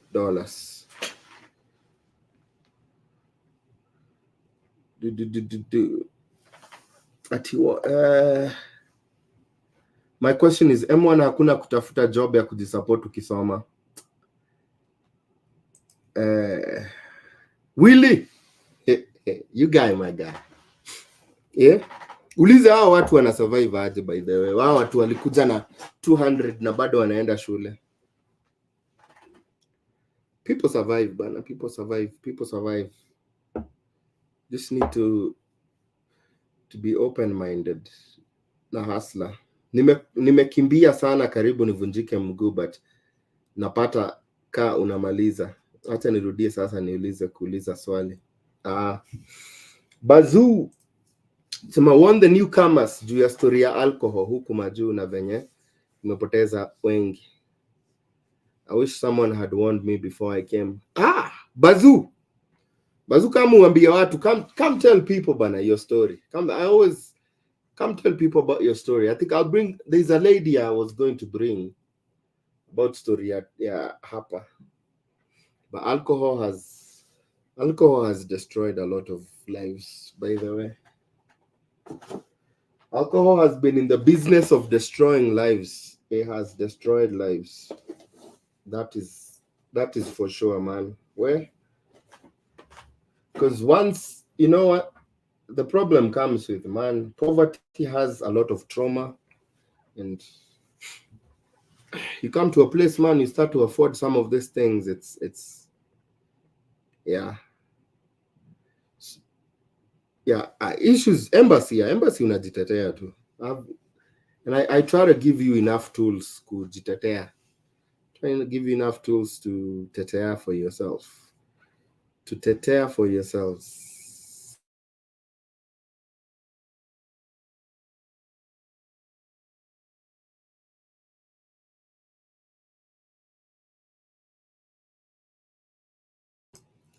Yeah. Bazoo, man, yeah, come share your story, man. We're always yeah, you guys come share, man. I'm always open to that, because I know what it's done to. You're not alone. So many people, man. So many people. Alcohol is a big problem, especially in our Kenyan community. Yeah. It's doing it in Kenya, it's also doing it here, which is unfortunate, man. You start to make money, life starts to go good, man, and then so you just realize you can afford to buy all these things you were never able to buy. Alafu kwanza, when the loneliness and depression hits you sometimes, some people turn to alcohol a lot.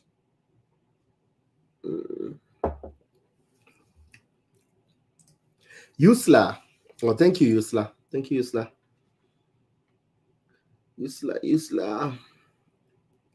DV 2025 results will be out May 4th. Will you be able to hold alive? Yeah, obviously. Yeah. May 4th, we'll be here, man. We'll be here.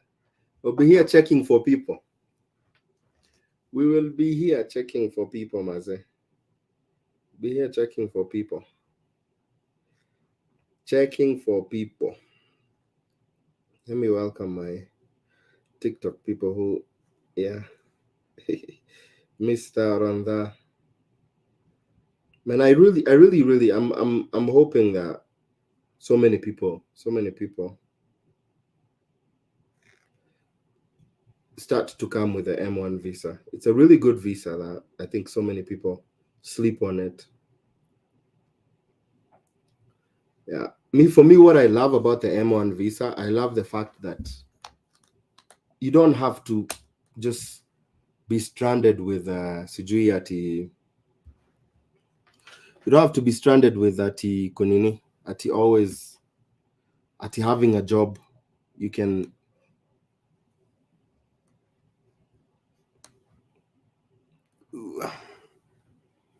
don't have to be stranded about just having a job. Pole, trying to get my things.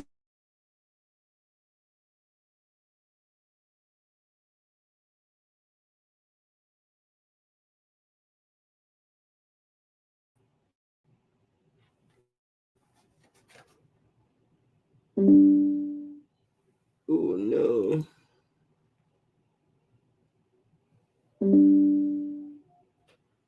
My browser. Yeah. Come in.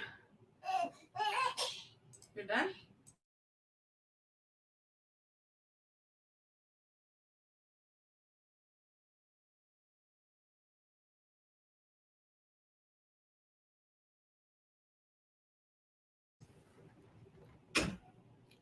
Oh my goodness. My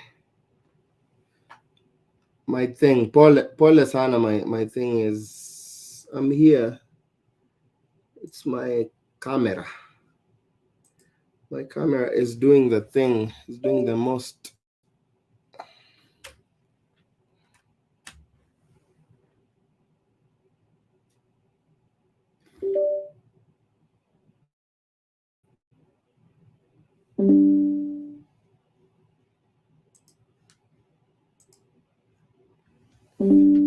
Oh, come on.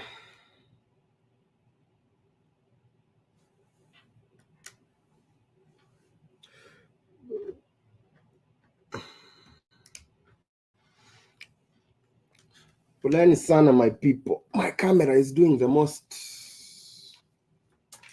Camera is doing the most, brother.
All right. Poleni sana. Fundi wa mitambo. Fundi wa mitambo was mitambo. Aya. My people, so I have 30 minutes. I have 30 minutes. That's nataka kunini. 30 minutes na maswali, just questions, and then you will let me go.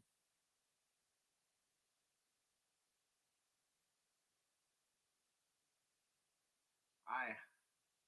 30 minutes for maswali.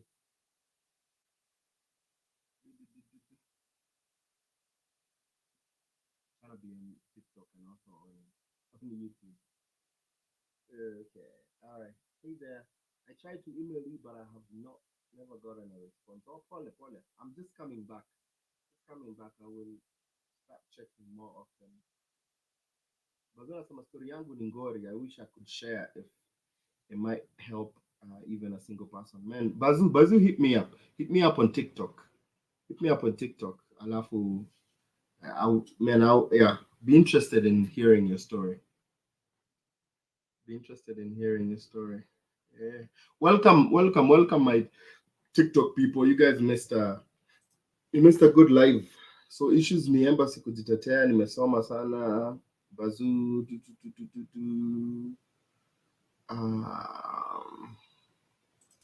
hii M1 nikipata nitaitwa interview. So it's the same process na nini na F1. So if you get it, if you get the I-20 una book up una nini una jaza DS160. Jaza DS160 una nini una book appointment.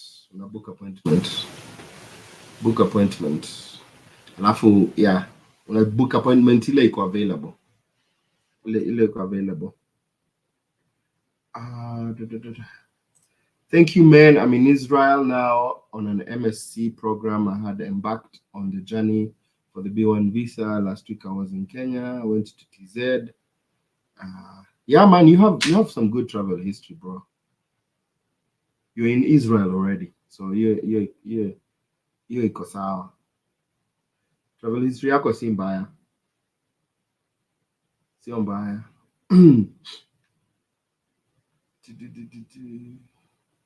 Apa, I have a Telegram group, by the way. I post the link on all my YouTube videos. Kitaka kunipata, iko Telegram. You can get me on TikTok. You can get me kwa email, thekenyanamericanhome@gmail.com. Pata me there. But all my info, actually, if you look at my YouTube videos, utapata nini? Utapata hizo links muzi yakiaga hapo hivyo. Sasa hii ya photography sijui kaa kuna short course ya film and yeah, I'm sure kuna film and photography. Hebu kwanza niangalie nini. Acha tuangalie Iowa. Iowa. Yeah, hiyo ni course because you study for that. Let's unataka photography.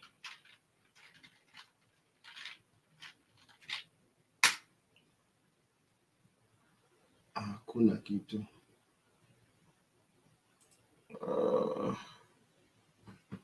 Photography, hebu tuone film.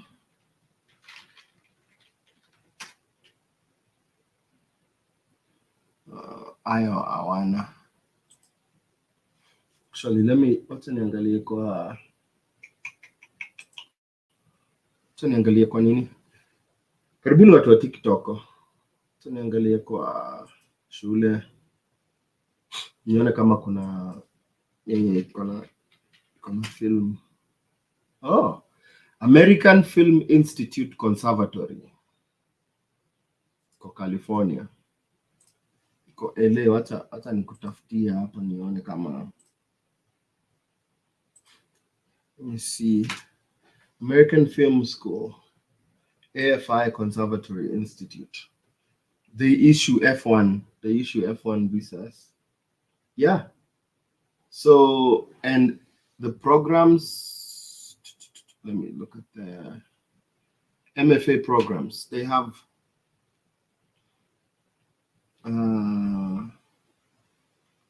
yeah, and this one is actually located in LA. So you'll be in LA. You'll be at the main scene of things in LA. So AFI Conservatory, they have I'm pretty sure they've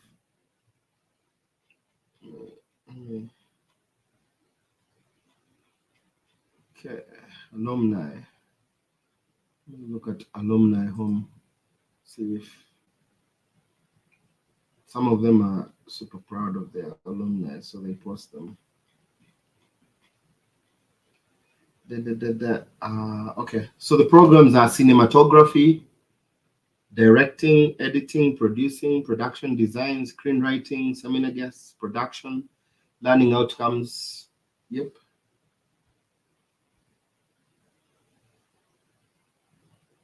International applicants, prospective students, international applicants. So yeah, so you can come study film, and you're studying in LA, which is that's hiyo ni poa because uko hapo Hollywood too. So wanasema AFI Conservatory is authorized under the federal law to enroll non-immigrant students International applicants are required to submit the following materials: English proficiency. Oh yeah, if the native language of their country is not English.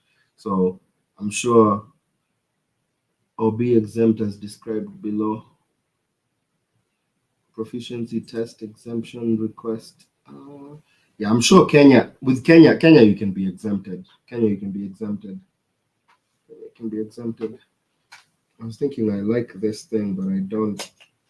Sipendi vile nini hii kitu ina attach kwa nini inanifanya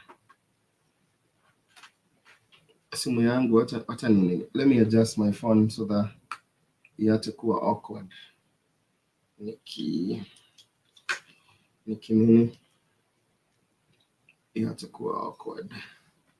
Haya, nilikuwa nawaangalilia nini, exemptions, the transcripts too.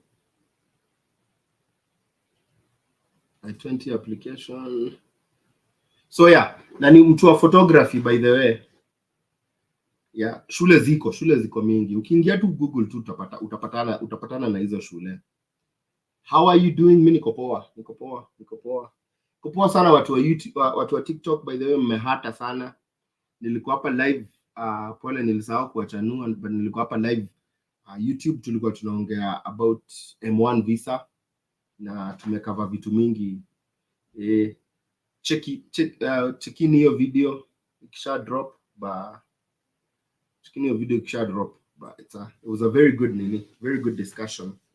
Very good discussion. Boniface on DT anasema alcohol is a disaster. I have seen people turning to be useless and zombies. I don't want to mention where, but to my fellow young people, please, let's check on our lifestyle. Please, tukiwa away from home. Yeah. Gauge ni noma. Pombe ni noma huku maju. What is M1 visa for the latecomers? Just watch the nini again. Watch this live will save, so you can go back, watch it later. Kuna kila kitu mekubreakia down mpaka vile una apply shule. Tumeingia mpaka tuka create account tuka apply shule hivyo tu. Ghafla bin vu. Sauti wewe usiniambie sauti nimemeza. Ngoja nini hivyo vyote. Ai. Kumbe okay, poleni, nilimeza sauti ili change settings vile ili change camera, ili change settings, but sauti saiko imerudi. I'm sure imerudi. Hi, do you have any jobs on caregiver jobs? Any videos on caregiver jobs? Sina videos on caregiver jobs kwa sababu ni hard sana caregiver jobs zikulete hapa US.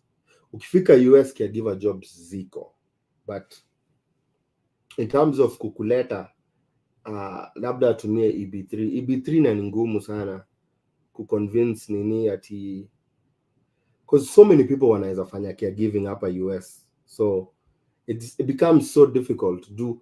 EB3 job yako inaadvertisiwa for a certain period of time, mtu asipo apply inaenda process mingi, na kuleta caregiver na EB3 na kuanga saa ingine ngori, unless there's something, unless mtu specifically anataka take through process, pengine uko na a specific skill. I don't know, maybe the way, I don't know, maybe your child is ako special in some way that huyo msee tu ndiye anaweza kukufanyia nini, msee tu ndiye anaweza kukusaidia. Can one apply for green when already you have won it? What? Yeah. Oh, I don't know what you're asking, Evelyn, but if you're saying, can you apply for green card if you've won it, you can apply. So what happens is pengine you win DV 2024, unaona DV 2024 sasa inaendelea, so and maybe your case number is 80 something thousand or 100,000, and there is a high likelihood utakatwa kwa nini ikiisha. What I tell people is, like, when DV 2025 ilikuwa inaendelea, I could have told you apply DV 2025. Ukipata, well and good. Ukipata upate a lower case number, that's even better.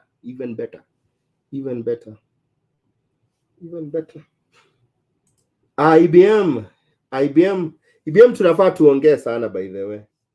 I don't know how to reach you, IBM. Tajaribu nikutumie nini. Tunafaa tu nini, but you do good job. You do great work, man. Thank you for always enlightening our people, IBM.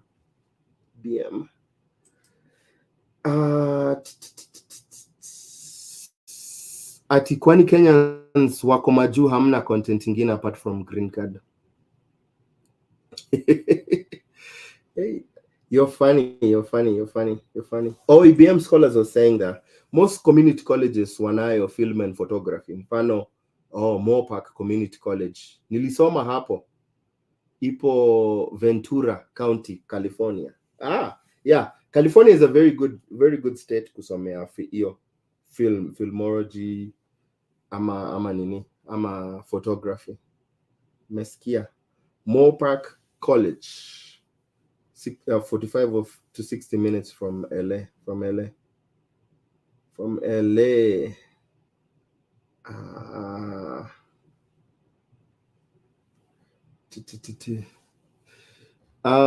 Ati Owen mambo ani big up bro, guza stories of volunteer visa.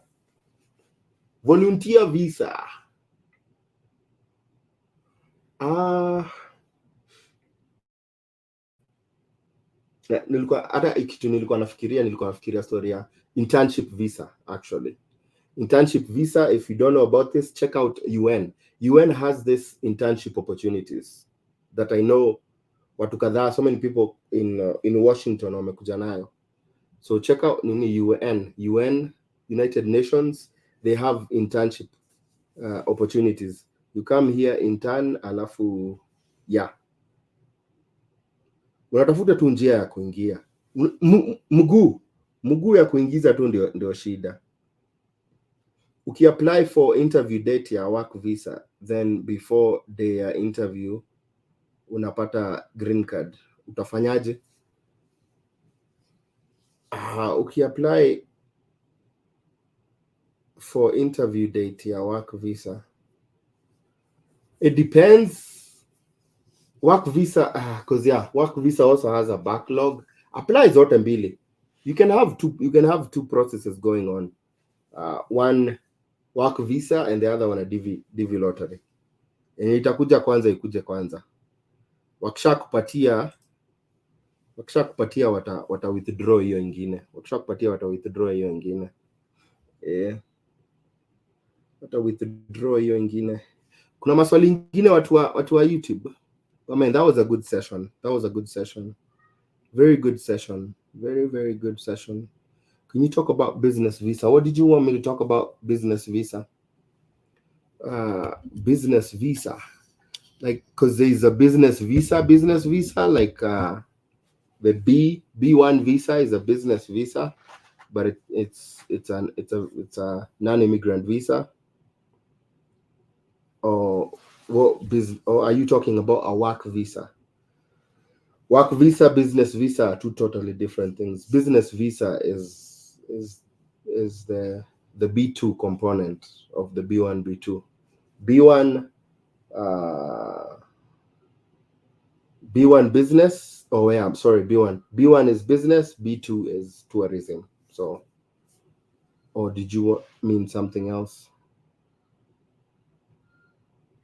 No. Can someone fill the DS to 60 with lost passport number? Then ukipata passport mpya, you can unlock DS to 60.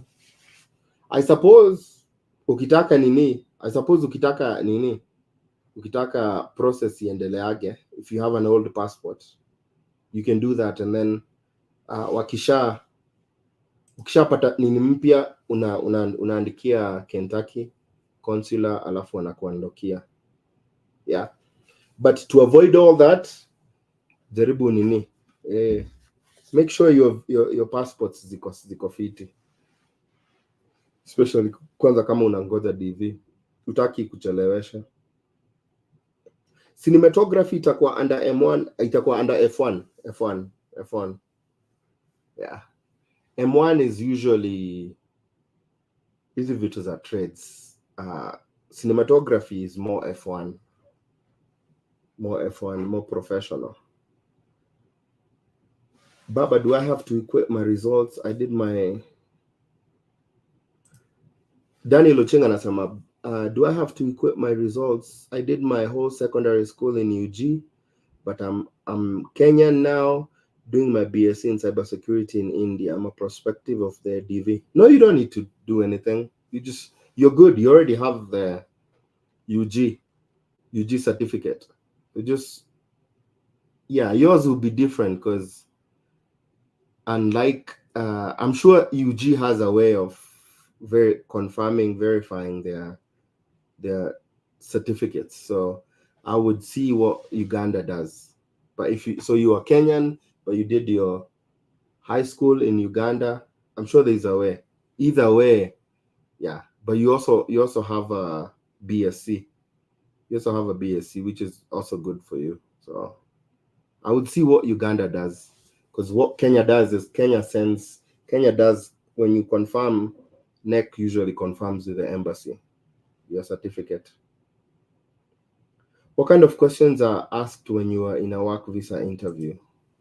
Work visa interviews are not, it's the same. So work visa, DV lottery are pretty straightforward, as long as your paperwork checks. So for work visa, a lot of the work has already gone before you fill out your whatever DS, because work visa can also be temporary, but a work visa can be temporary, so that means it's in the H visas, or a work visa can be permanent, which is like in the EB visa categories. But by the time you're going for the interview, that means the bulk of the work has been done. So it's really confirming, because your employer has done a lot of, whether the certifications, all those things.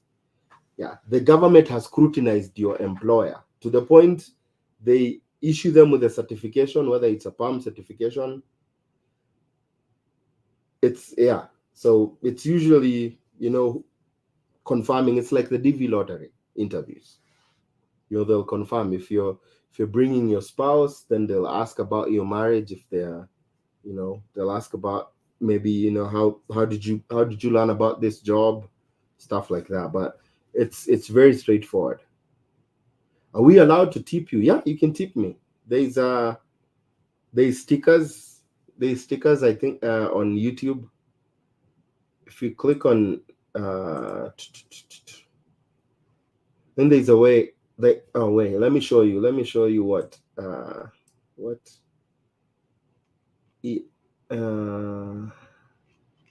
he did. Tishbit. So this is what Tishbit did. He used a super sticker. Yeah, you can tip me. I take tips. It's easy to change visitors visa to work visa that side.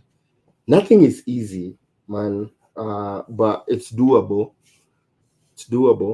You can change from a visit visa to a work visa. It's not easy, but it's doable. You have to have a job first of all, and a visa sponsored job. In case nimewin DV na watoi hawana pass, nitajaza. Hawezi jaza DS 260 kama watoto hawana passport. Itabidi huwezi jaza DS 260 kama una passport. Passport inahitajika kwa kila mtu.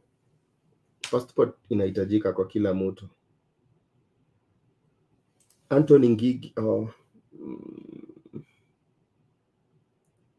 I usually apply for community colleges in US. One of my challenges is that part of bank statement.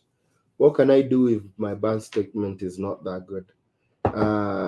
Anthony Ngige, you can always get an affidavit of, get someone else to step in for you. If you're looking for, if your bank statement is not as good, you can get a bank statement from, your friend, your relative, and then they give you the bank statement and then fill out the affidavit of support. That. So yeah. Or there is also Kenyans, and I stopped there. Yes, miracles and wonders. Yeah. I wonder how much cost in Kenya shillings do you estimate the whole process after winning the DV lottery? Man, it depends with the tickets and all that stuff. Let me get a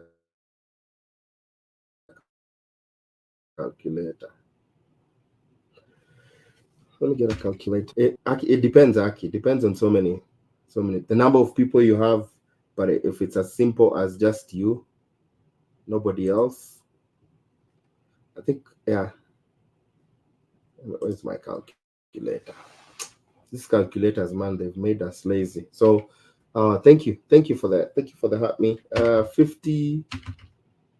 About 50,000 for that's the $330 for the interview, and another. Your medical will be anywhere from like 50 something to 60 something thousand Kenya shillings. And then after that, you don't need to pay for the production in the US. In Kenya, you can pay in the US, but it's always good to pay ahead of time. So that's like 30,000. And then your airfare, say 150,000. So 300,000. Oh my goodness, sauti yangu amniski. Ala, ule mtu anajibu oh man, mute microphone. Amniski. Watu wa nini hawanisikia? Watu wa TikTok hawanisikia. Mnanisikia bado? Oh,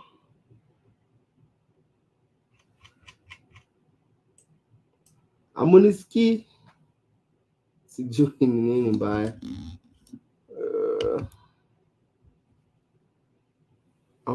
Maybe my headphones. Wacha ni nini Bluetooth.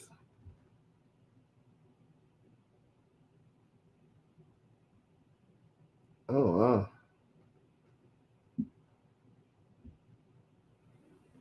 I think sasa hivi mnanisikia. Oh yeah. No, watu wa YouTube mnanisikia. Ni watu wa TikTok. Amnisikii mpaka sasa hii najua mnanisikia. Okay. Aya. No, nilikuwa najibu huyo mtu alikuwa anasema nini? Approximately how much would it cost ku process DV lottery mkishinda? Nikasema kunahitajika hiyo pesa ya DV fee $330, around 50,000 Kenya shillings. Medical wanasema ina cost anywhere from 50,000 kwenda juu, so to assume 50,000 hiyo ni 100.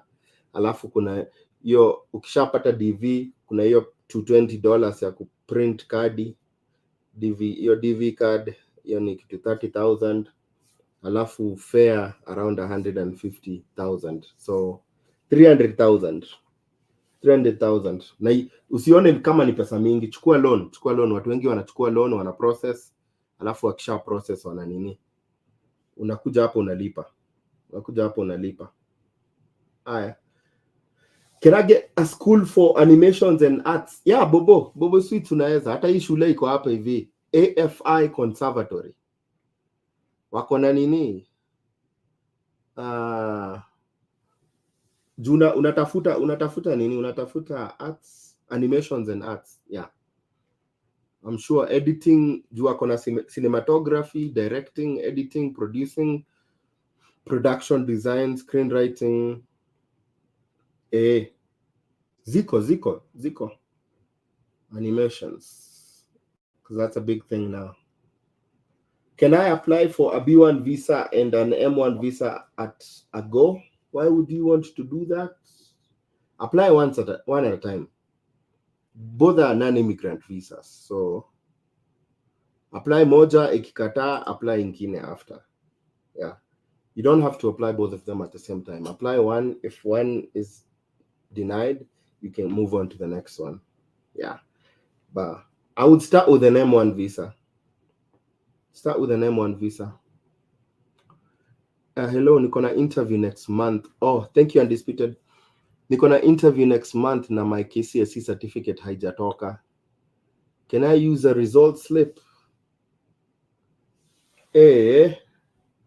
Kuna mtu anaweza msaidia. I'm sure kuna mtu ako na connection. Interview yako ni next month. Mesh, wo. Kwani certificate yako ilipotea ama what happened nani? Mesh. Hapo sana wile. Mesh hebu comment hapo Aki. I'm sure kuna someone, there is a Kenyan or someone somewhere that can help you. Usipoteze opportunity.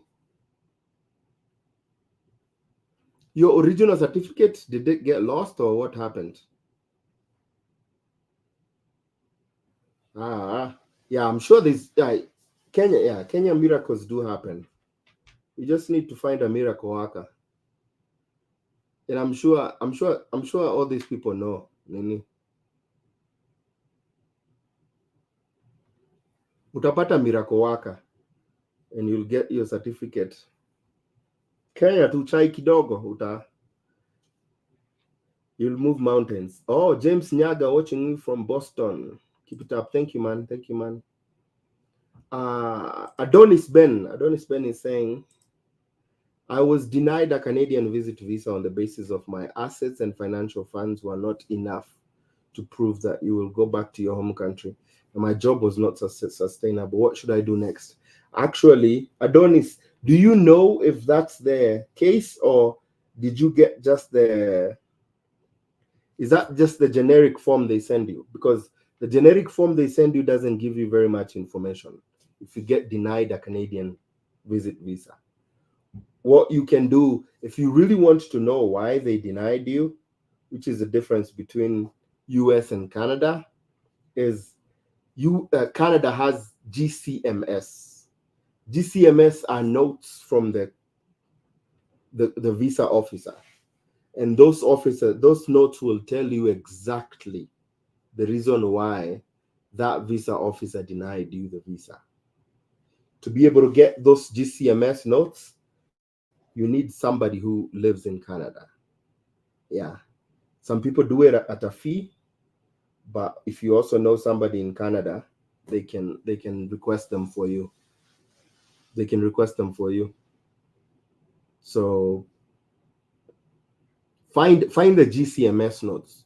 Those will give you because if you're using the generic ones, everyone gets the generic ones.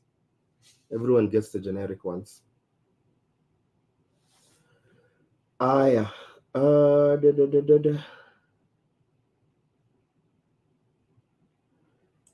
Eva Wanja, niliapply for the DV lottery. I was pregnant. So nitakuwa na mtoi by the time results are out. Advice if I can. Yeah. You're good. So you applied, you didn't have anybody. You had a bele. Now you have a baby. You just so ukishinda kwa DS 260. Jaza uko na nini? Jaza uko na mtoto. Very fine. Na birth certificate itaonyesha mtoi alizaliwa after umejaza. Marina Wandongo anauliza, what are the chances of someone who was denied an F1 visa and wanna try again with a B1 visa denied on? Yeah, just apply. People, denial is part of the process when it comes to the US visas. A lot of people get denied. It doesn't matter. You can move from one visa to the, they can deny you for a B1 visa and you apply an F1 visa, get it. They can deny you an F1, you apply a B1 and get it. You can apply both times, get denied, then the third time you get it. Yeah, as long as you have a valid reason, valid purpose why. And sometimes also inadepend na mood ya visa officer. Hopefully utapatana na yeye akiwa na mood mzuri, ama pia mwezi. By then niliwaambia watu wa TikTok, if you go to my series man, hiyo series ni ukweli, the truth. Ile mwezi unaenda visit visa, ile mwezi unaenda kufanya interview ya student visa, ile mwezi unaenda kufanya interview ya J1 visa, inamata sana.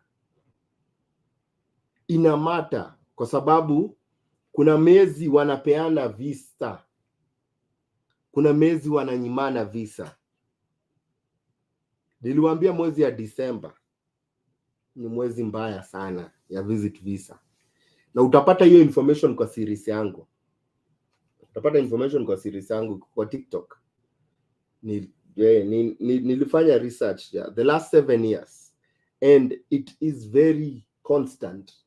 The number of visas they give vary by month by the visa category. You look at the visit visa, kuna mahali wanapeana visa mingi sana na kuna mahali wananyimana kabisa. And you'll see those months, go back the last 7 years, it's the same story.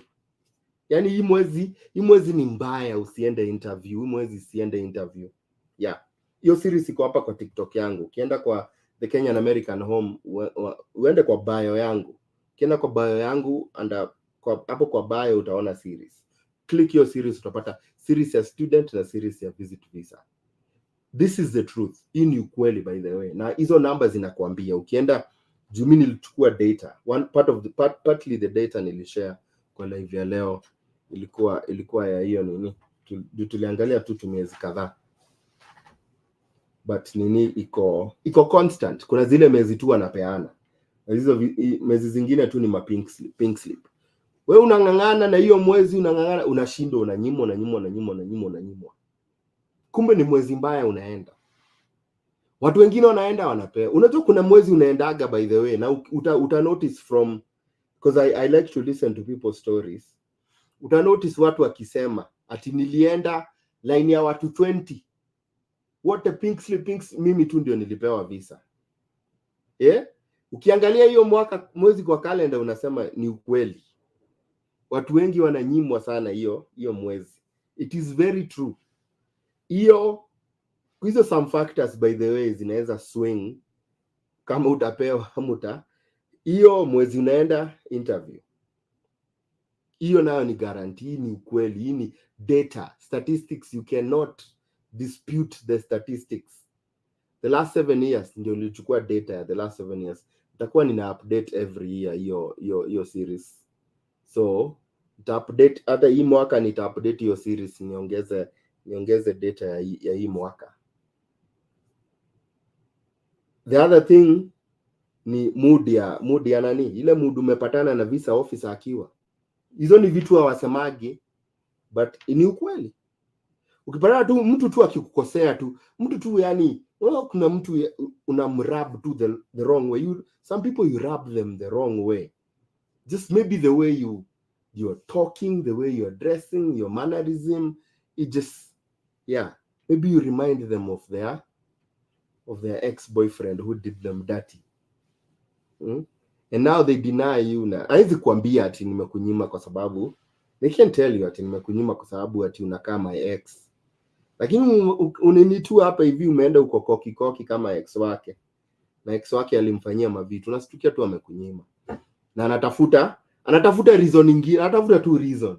Unapata saa ingine mtu anakuuliza, umeulizwa, unaona zile interviews saa ingine mtu anatafuta njia ya kukunyima, so they keep asking questions until finally akuulize swali either haita match I20. But the biggest part ya watu kunyimwa, hata ukiangalia mwezi na juu pia kwa hizo mwezi watu wananyimwa, kuna watu wanapewa bado. The biggest reason watu wananyimwa ni vile umejaza DS 160 yako. Hii ni visit visa. That is the biggest reason. Kwa sababu you give, nimesema hii kitu mara mingi na watu wengi wamenisikiza wamepata. Always make sure you print a copy of your DS 160 ukijaza.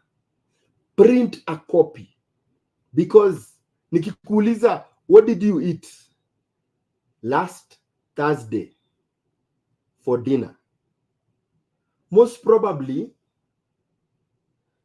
utajaribu itabidi umeenda kuangalia nini, kuconfirm ulikula nini Thursday dinner. Pengine unajua wewe ni mtu unajua unakulanga. Other than that, ukwe tu ni mtu random, nikuulize wewe tuko March 23rd, nikuulize March 10th lunch ulikula nini March 10th? Unaweza kumbuka? Hawezi. Na hiyo ndio kitu watu assume. Ukikosa kuprint copy ya DS 160, una assume uko na super memory. And even the best of us we forget. The best of us, by the way, we forget ile kitu tulifanya hata 2 days ago. That is why it is paramount you get a copy of your DS 160. And ukiwa kwa process, thank you Asiba. Ukiwa kwa process ya kujaza DS 160, ukifika hapo mwisho, hapo mwisho inakupatianga, ukishafika hapo mwisho inakupatianga options. Unapatia option ya print confirmation page. Nakupatia option ya print DS 160, the whole of it. Make sure you hit those two, ndo uende na copy yako. Why do I say this? Because the biggest thing itafanya unyimwe visa ni inconsistency ya vile unajibu maswali unaulizwa na visa officer. Hiyo more than zile bank statement umebeba, unatengeneza pesa ngapi, travel history na nini na hizo vitu zote. The first thing itafanya unyimwe visa ni vile unajibu maswali. Kwa sababu ukijibu maswali inconsistently na vile ulijaza, how should this person believe zile vitu umejaza kama juu mtu okay, umejaza pengine na when this mistake happens a lot with agents wakikujazia visa. This happens a lot. Unapata agent alisema hapo hivyo, unatembelea your uncle. Tembelea your uncle, akajaza akanini, ikasubmitiwa. Ukaongea na yeye, mkaongea kwambia wewe enda sema unatembelea aunti yako. So umeenda interview, umeulizwa what is the purpose of your visit? Why do you want this visa to go to the US? Unasema I'm going, naenda kutembelea aunti yangu. Na kutembelea aunti yangu na nia naangalia hapa, nasema si ulisema ni uncle yako? Hata kuuliza si ulisema nini kwa DS 160? Ata note, hiyo ni red flag tayari. Wewe you are on your way to pink slip tayari. Ndio hata mtu afikie. Saa ingine tuna specialize sana na kuleta ma documents. Na hizo ma documents mara mingi hata hawaangalii hizo documents. Fundamental thing, jaza DS 160 vizuri, alafu make sure unakumbuka vile ulijaza. Kwa sababu you set an exam for the visa officer. You're setting the exam when you fill the DS 160. Because when you go to the interview, the interviewer will ask you the same questions you answered. So ulimpatia marking scheme, alafu unaenda kujibu swali vile hukujibu, vile huku nini.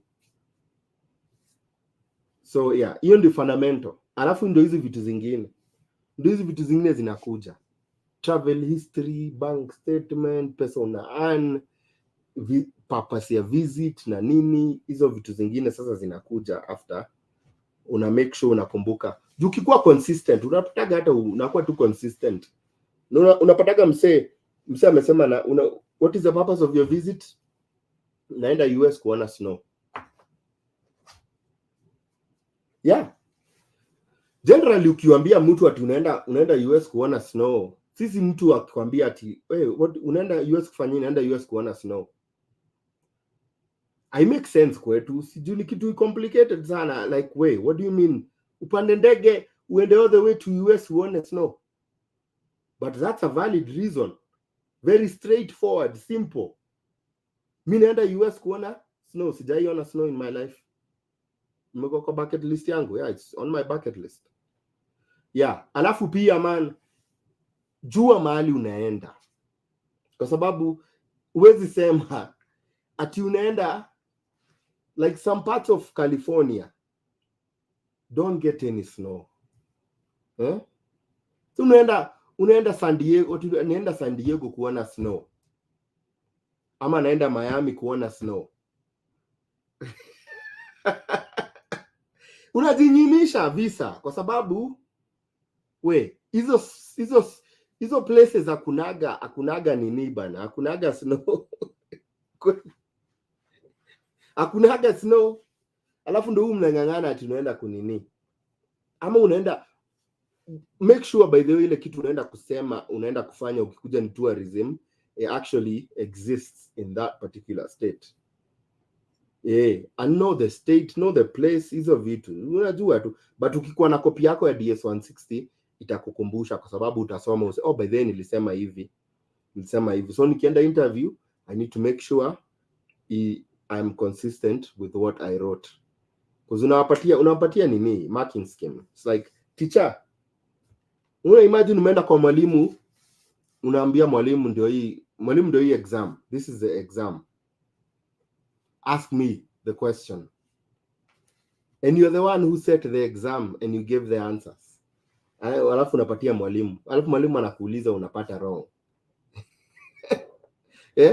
Hata mwalimu hata yeye mwenyewe atashangaa huyu jamani nini mbaya na yeye. So you set the exam.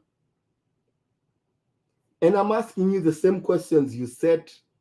For the questions you set, the answers you put, and you're still getting it wrong.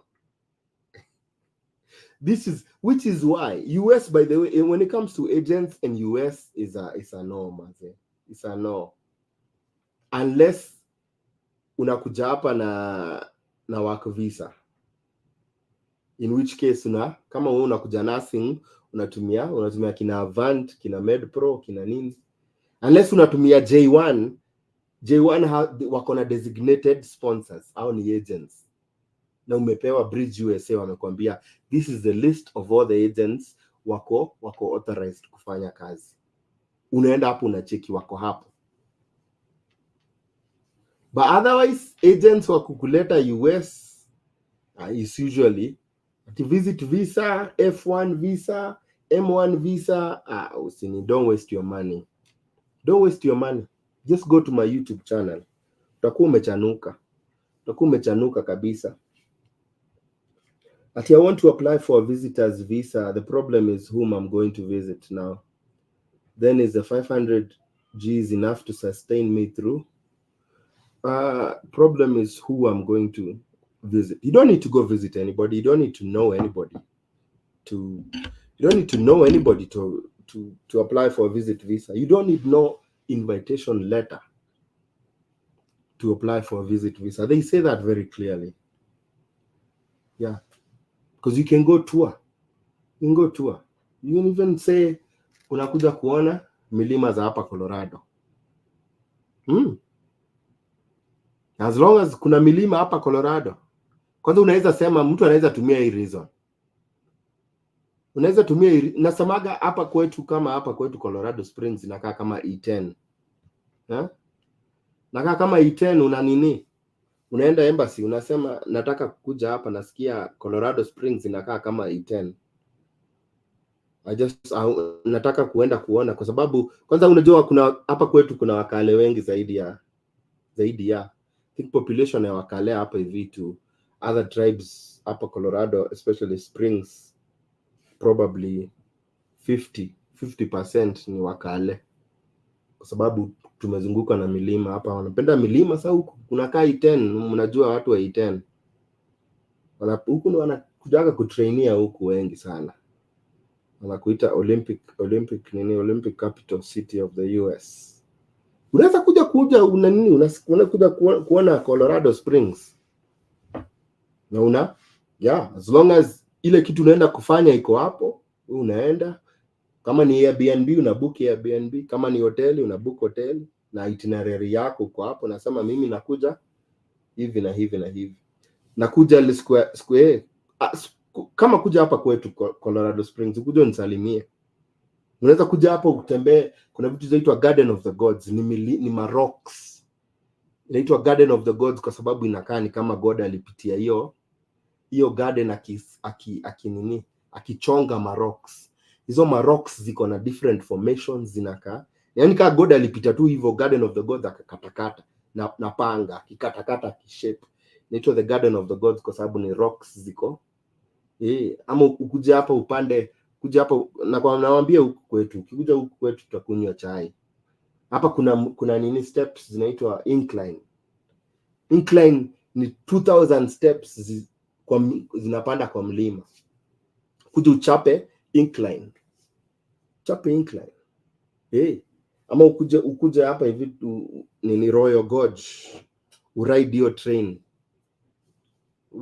train. Uende Arizona, uende Arizona. So many things to do in Arizona, so many things to do in so many different states. Lakini man, usiseme ati naenda Kansas tourism. Kansas. Usiseme unaenda Kansas tourism. Unaenda kufanya nini Kansas tourism? Even though wako pengine the biggest thing wako nayo pengine ni amusement parks, but hizo state kama Kansas hakuna kitu. Kansas depending on when ni mzungu ama Mwafrika unaipronounce. Kansas is like zile states tu ni boring tu, yani hakuna kitu. So ukiambia mtu unaenda Kansas ku tourism, I make any sense bana.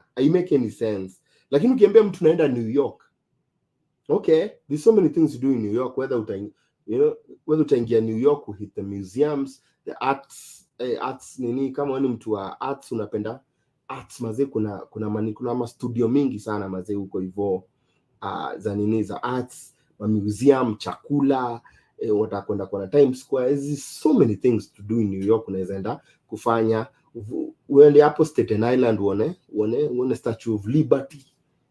Hamu useme mazee natakwenda Florida. Takwenda Florida kwa sababu takwenda hizo white sand beaches za Destin. By the way nakuja Destin, naenda next month, nitaonyesha white sand beaches za Destin. Hizo beaches ziko white, sand ziko white. Unasema tu hivyo ama unaenda unachagua place inakata tourist, unaenda kufanya tourist things. Lakini man, si useme ati nataka kuenda North Dakota. Bro. Hebu nijaribu nione tourism North Dakota. Yani mpaka mzungu akichukua hivi hata anacheka. Una jaba yako ikuwe ina majani. Si unapeana tu jaba mazee, hata ina chai haina majani, mtu wangu. Unaambia tu mzungu anaanza kucheka. Ni vile ni kama Minnesota. Minnesota pia man, kusema ni kama Minnesota useme ati naenda Minnesota tourism. You guy, my guy. Unaenda Minnesota tourism, unaenda kufanya nini? Unless ati tunaenda kuona Mall of America, pengine unaweza sema Mall of America, the big mall. Kitu kama Minnesota unaweza sema ni because there's like so many lakes in Minnesota. If you're into fishing, unaweza sema I'm going to fish in Minnesota because it's the land of 10,000 lakes. But usiseme ati naenda nini tourism Minnesota, man. It doesn't make any sense, guy. Just wacha, hata kama ni chai unapeana, ikue chai ya maana. Chai na make sense. Useme nataka kwenda nataka kwenda Nevada, niende Las Vegas. Niende Las Vegas mtu wangu, nikagambo, niende Las Vegas nitembee. Mimi ni mtu unasema nini? Mimi ni casino nini? Ama casino lover. Me I'm a professional gambler. Weni mtu tu unakuaga umeenda Uganda, umekukitembea kwanza ukicheki vile makasino in different countries ziko. Ukaenda Dubai ukaingia makasino, ukaenda Uganda ukaingia makasino, ukaenda Tanzania ukaingia makasino, ukaenda Mogadishu ukaingia makasino. Sijui kuna hakuwezi kosa kasino Mogadishu. Sasa ndio umeona, acha niende America, Las Vegas, ni gambo luko. Hiyo ni reason fit sana. Juu ina make sense. Unaenda place kufanya kitu inafanyika hiyo place. Unaenda kufanya kitu inafanyika hiyo place. Lakini mazi huwezi enda kusema ati naenda fishing Las Vegas. Aje sasa mtu wangu desert. Utaendaje fishing kwa desert mtu wangu? Aje. I make any sense. So reason purpose yako ina match na ile state uko. Ile state uko mtu wangu. So usiende kunini bana. Ati kwanza unaona ati naenda tourism Minnesota.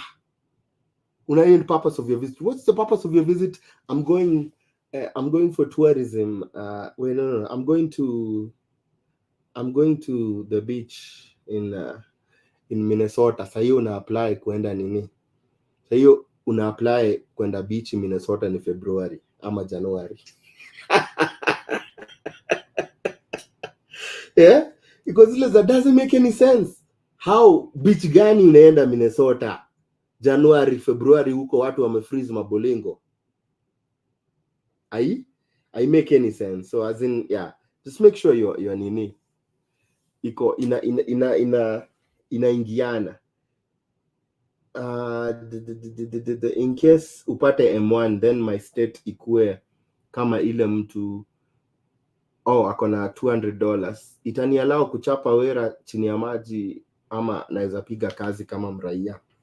Hapo sasa mtu wangu, hata nikwambia wewe fika America ndio kitu naweza kuambia. Hata huyo mtu wa 200 bado ako America, hakuna mahali ameenda.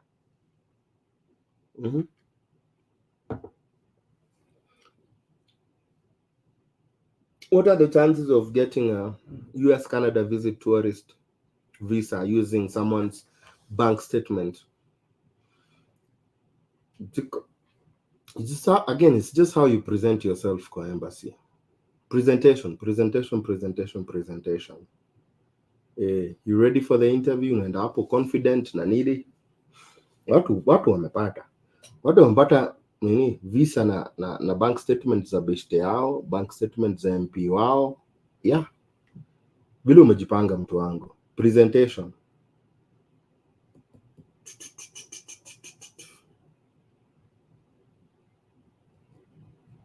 Okay. Hey. Hello my people. So by the way ni hivyo wake. Evelyn Queen unasema Denver is the best place to be. Denver hapana. Mimi mtu wa Colorado, lakini Denver is nice for food scene. But I don't know. No. Denver hapana. Sisi watu mimi I think Colorado, Fort Collins, Colorado Springs, really good place to kuishi. Cost of living iko higher in Denver compared to mali kama Fort Collins ama nini ama Colorado Springs. Kama uko na pesa mingi enda huko enda kwa milimani, uende mali kama Vail. Huko Vail lazima na wewe ukue Sonko. Kina Breckenridge na nini, hiyo nayo ni pesa, lazima ukuwe na money. Kamera yangu inaniambia it is time. Kamera yangu is refusing. Nakata. Watu wangu. So wacheni nininie aki, wacha nikate mazee. If you've missed, tulikuwa na session nyingine fiti sana YouTube, man. Check out my YouTube. We talked on the M1 visas na yeah, so many good things about the M1 visa. Ukienda kwa hiyo video, man, nimechanua, and I'm hoping so many of you mko serious kuangalia into M1 visas. But my guys, man, my camera has refused, so itabidi tumenini bila nyinyi kuniona, Pame, thank you, appreciate you, and watu wangu wa YouTube, fiti man. Yeah, I'll try and be coming more often now. Aya, fresh, fiti man.